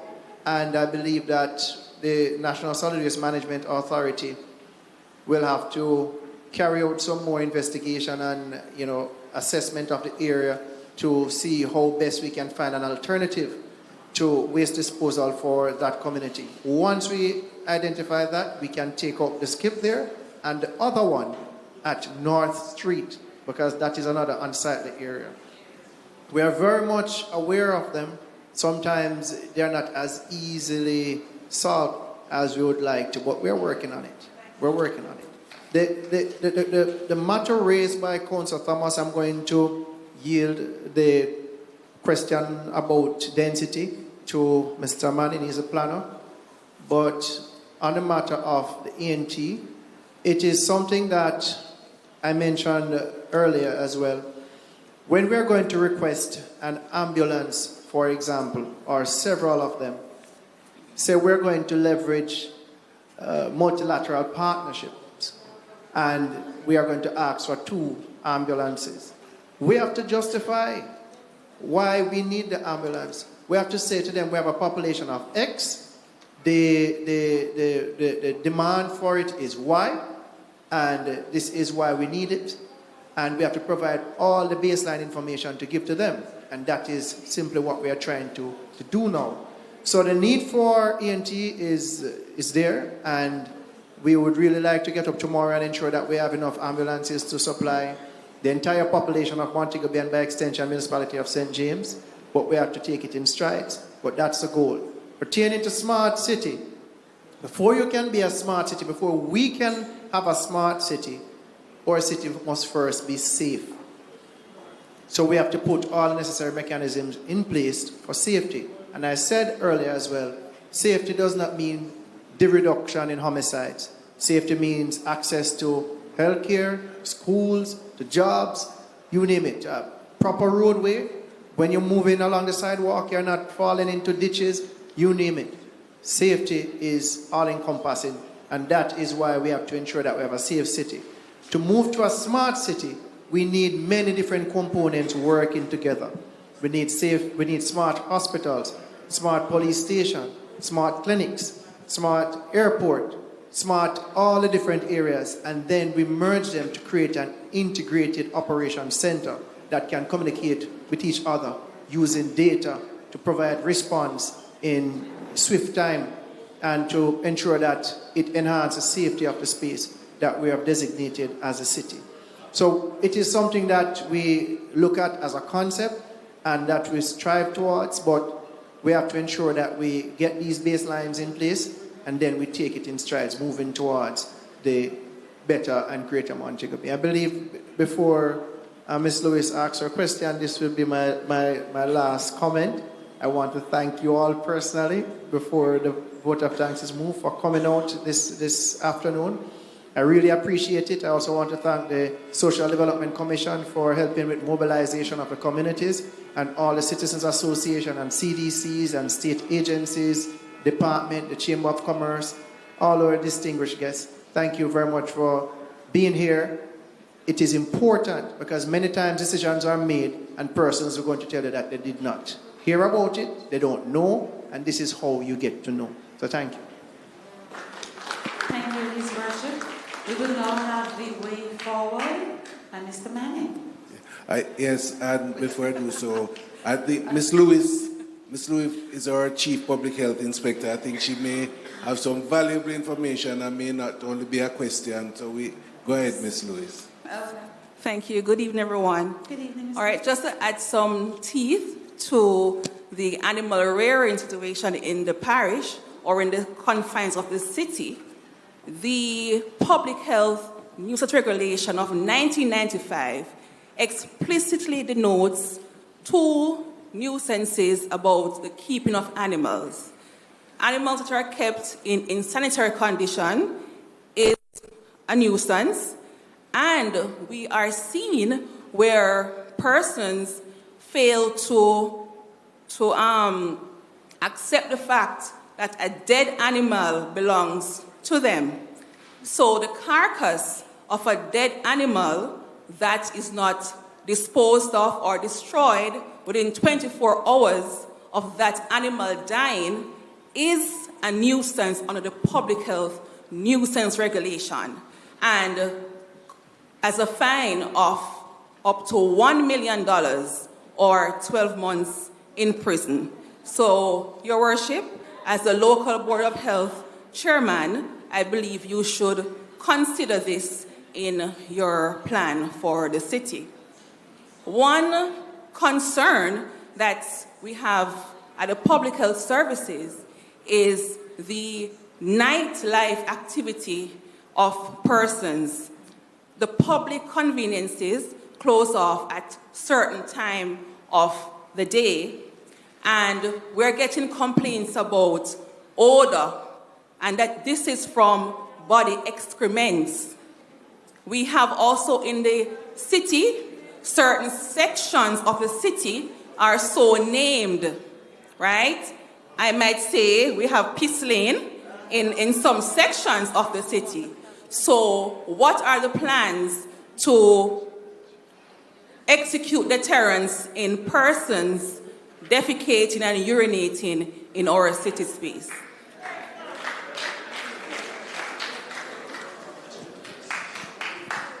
Okay, so this tells you there's also, I think there's also a fine for persons caught doing either of those within the city space.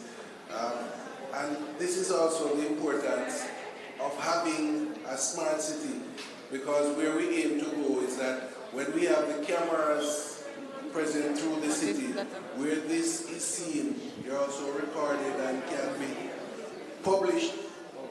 I will yield to that, but I think my CEO wants to speak to that as well. Okay, as it relates to having sanitary conveniences at night, we recognize that we have what we call this, we are developing what we have a program called the Safe Food Zones, as you are aware, Ms. Lewis.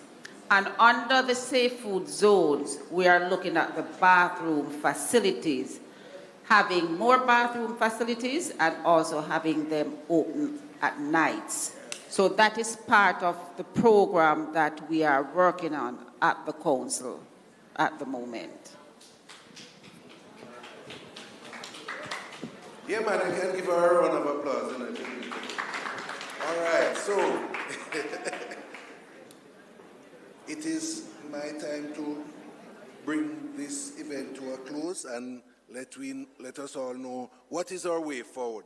Just to answer Councillor Thomas's final question in terms of the density, our development order that speaks to density has already, a lot of the areas covered, it has already made note of the densities. City areas do have higher densities, so within this area so designated, we will have that instrument, it will reflect that.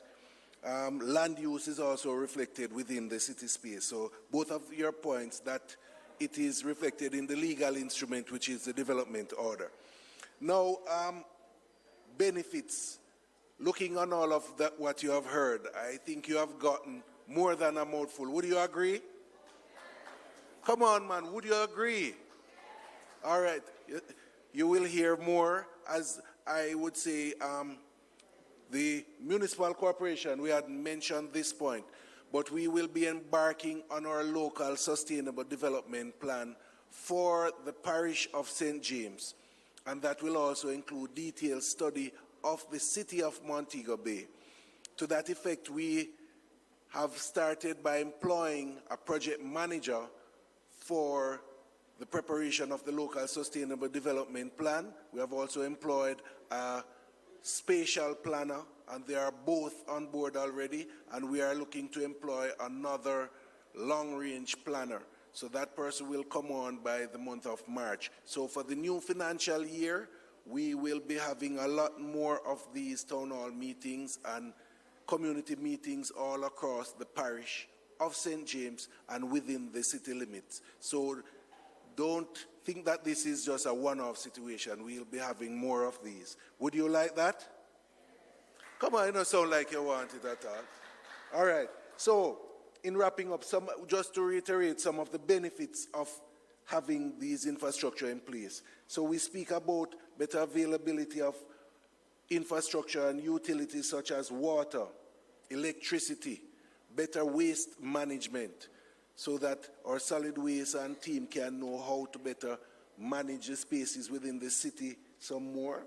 Internet accessibility, better policing and safety, emergency response, as was mentioned about the EMT, fostering better job opportunities in tourism, commerce, and manufacturing, encourage entrepreneurship and supporting more local businesses and startup businesses, enhance access to cultural activities, festivals, and recreational facilities, enhance quality of life in terms of access to healthcare facilities, educational facilities, and community centers, improve access to shopping options, dining establishment, and public spaces. Vision 2030 says that we would want Jamaica to be the place to live, work, raise families, and do business. So we are moving to have St. James to be just that, the place to live, work, raise families, and do business, so that you will also be very safe. The population statistics that we all cover, data gathering, crime statistics, and we also, Mayor, we should mention international donors that we are currently working with. And we must also inform you, the Mayor is downplaying all the things that he has done.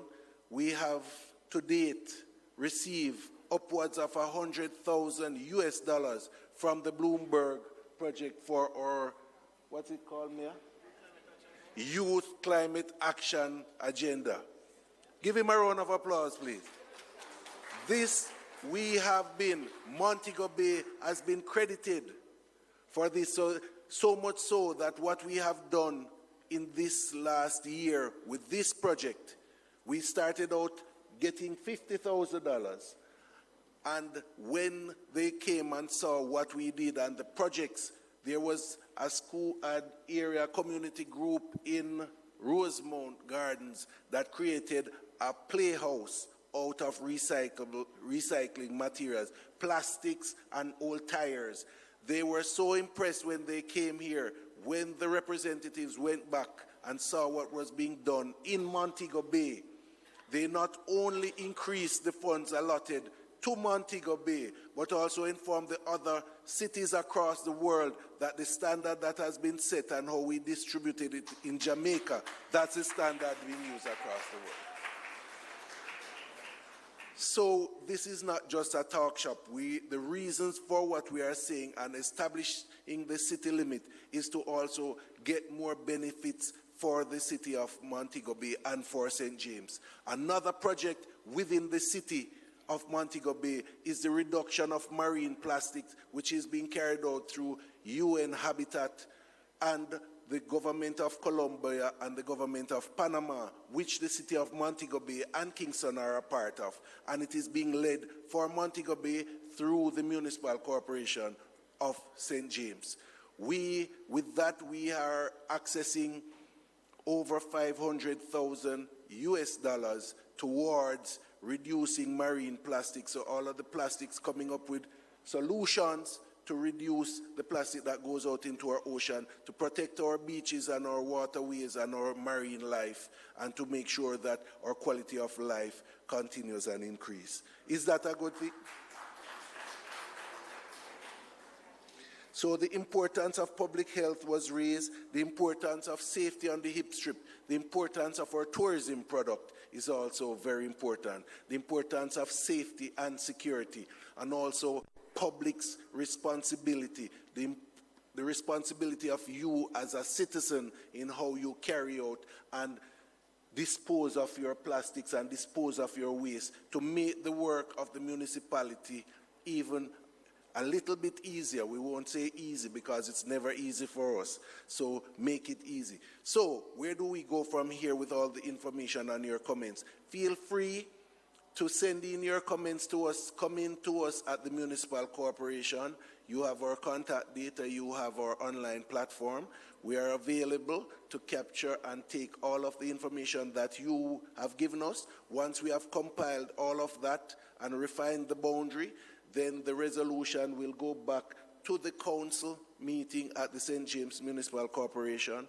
After that resolution is passed, we will then forward it to our parent ministry, the Ministry of Local Government and Development and Community Development, for our Minister, Honorable Desmond McKenzie, who will have to approve the resolution, and once it's so approved for this city limit, he will have it gazetted, and that will make it law. And then once it is made into law, we will again come back to you and present it now as the legal document and where we go forth with that.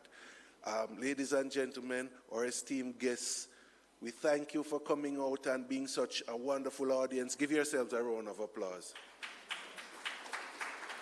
We thank you to our JI's team who helped to provide the lighting and the cameras and the production of this evening. Give them a round of applause for me, please. Thanks to Ashley for the furniture. They sponsored the furniture on stage. We have to give thanks for them. They came in as our partners and did a lovely job. So thank you, Ashley, and thank you for all our other partners who helped and assisted with us. So on that note, I won't keep you any longer, ladies and gentlemen. Have a wonderful evening.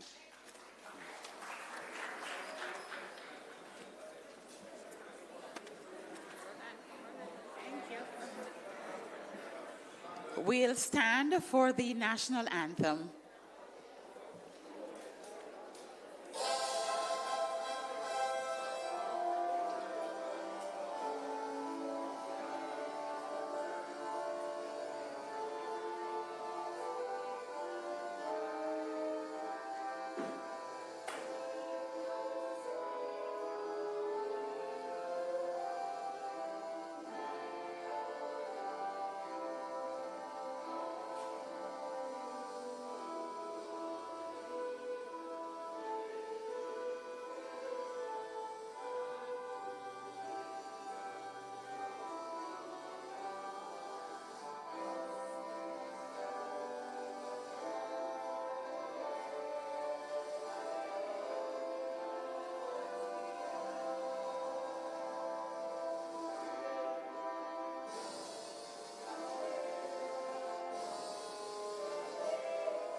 Thank you all for coming out. God bless you and have a good night.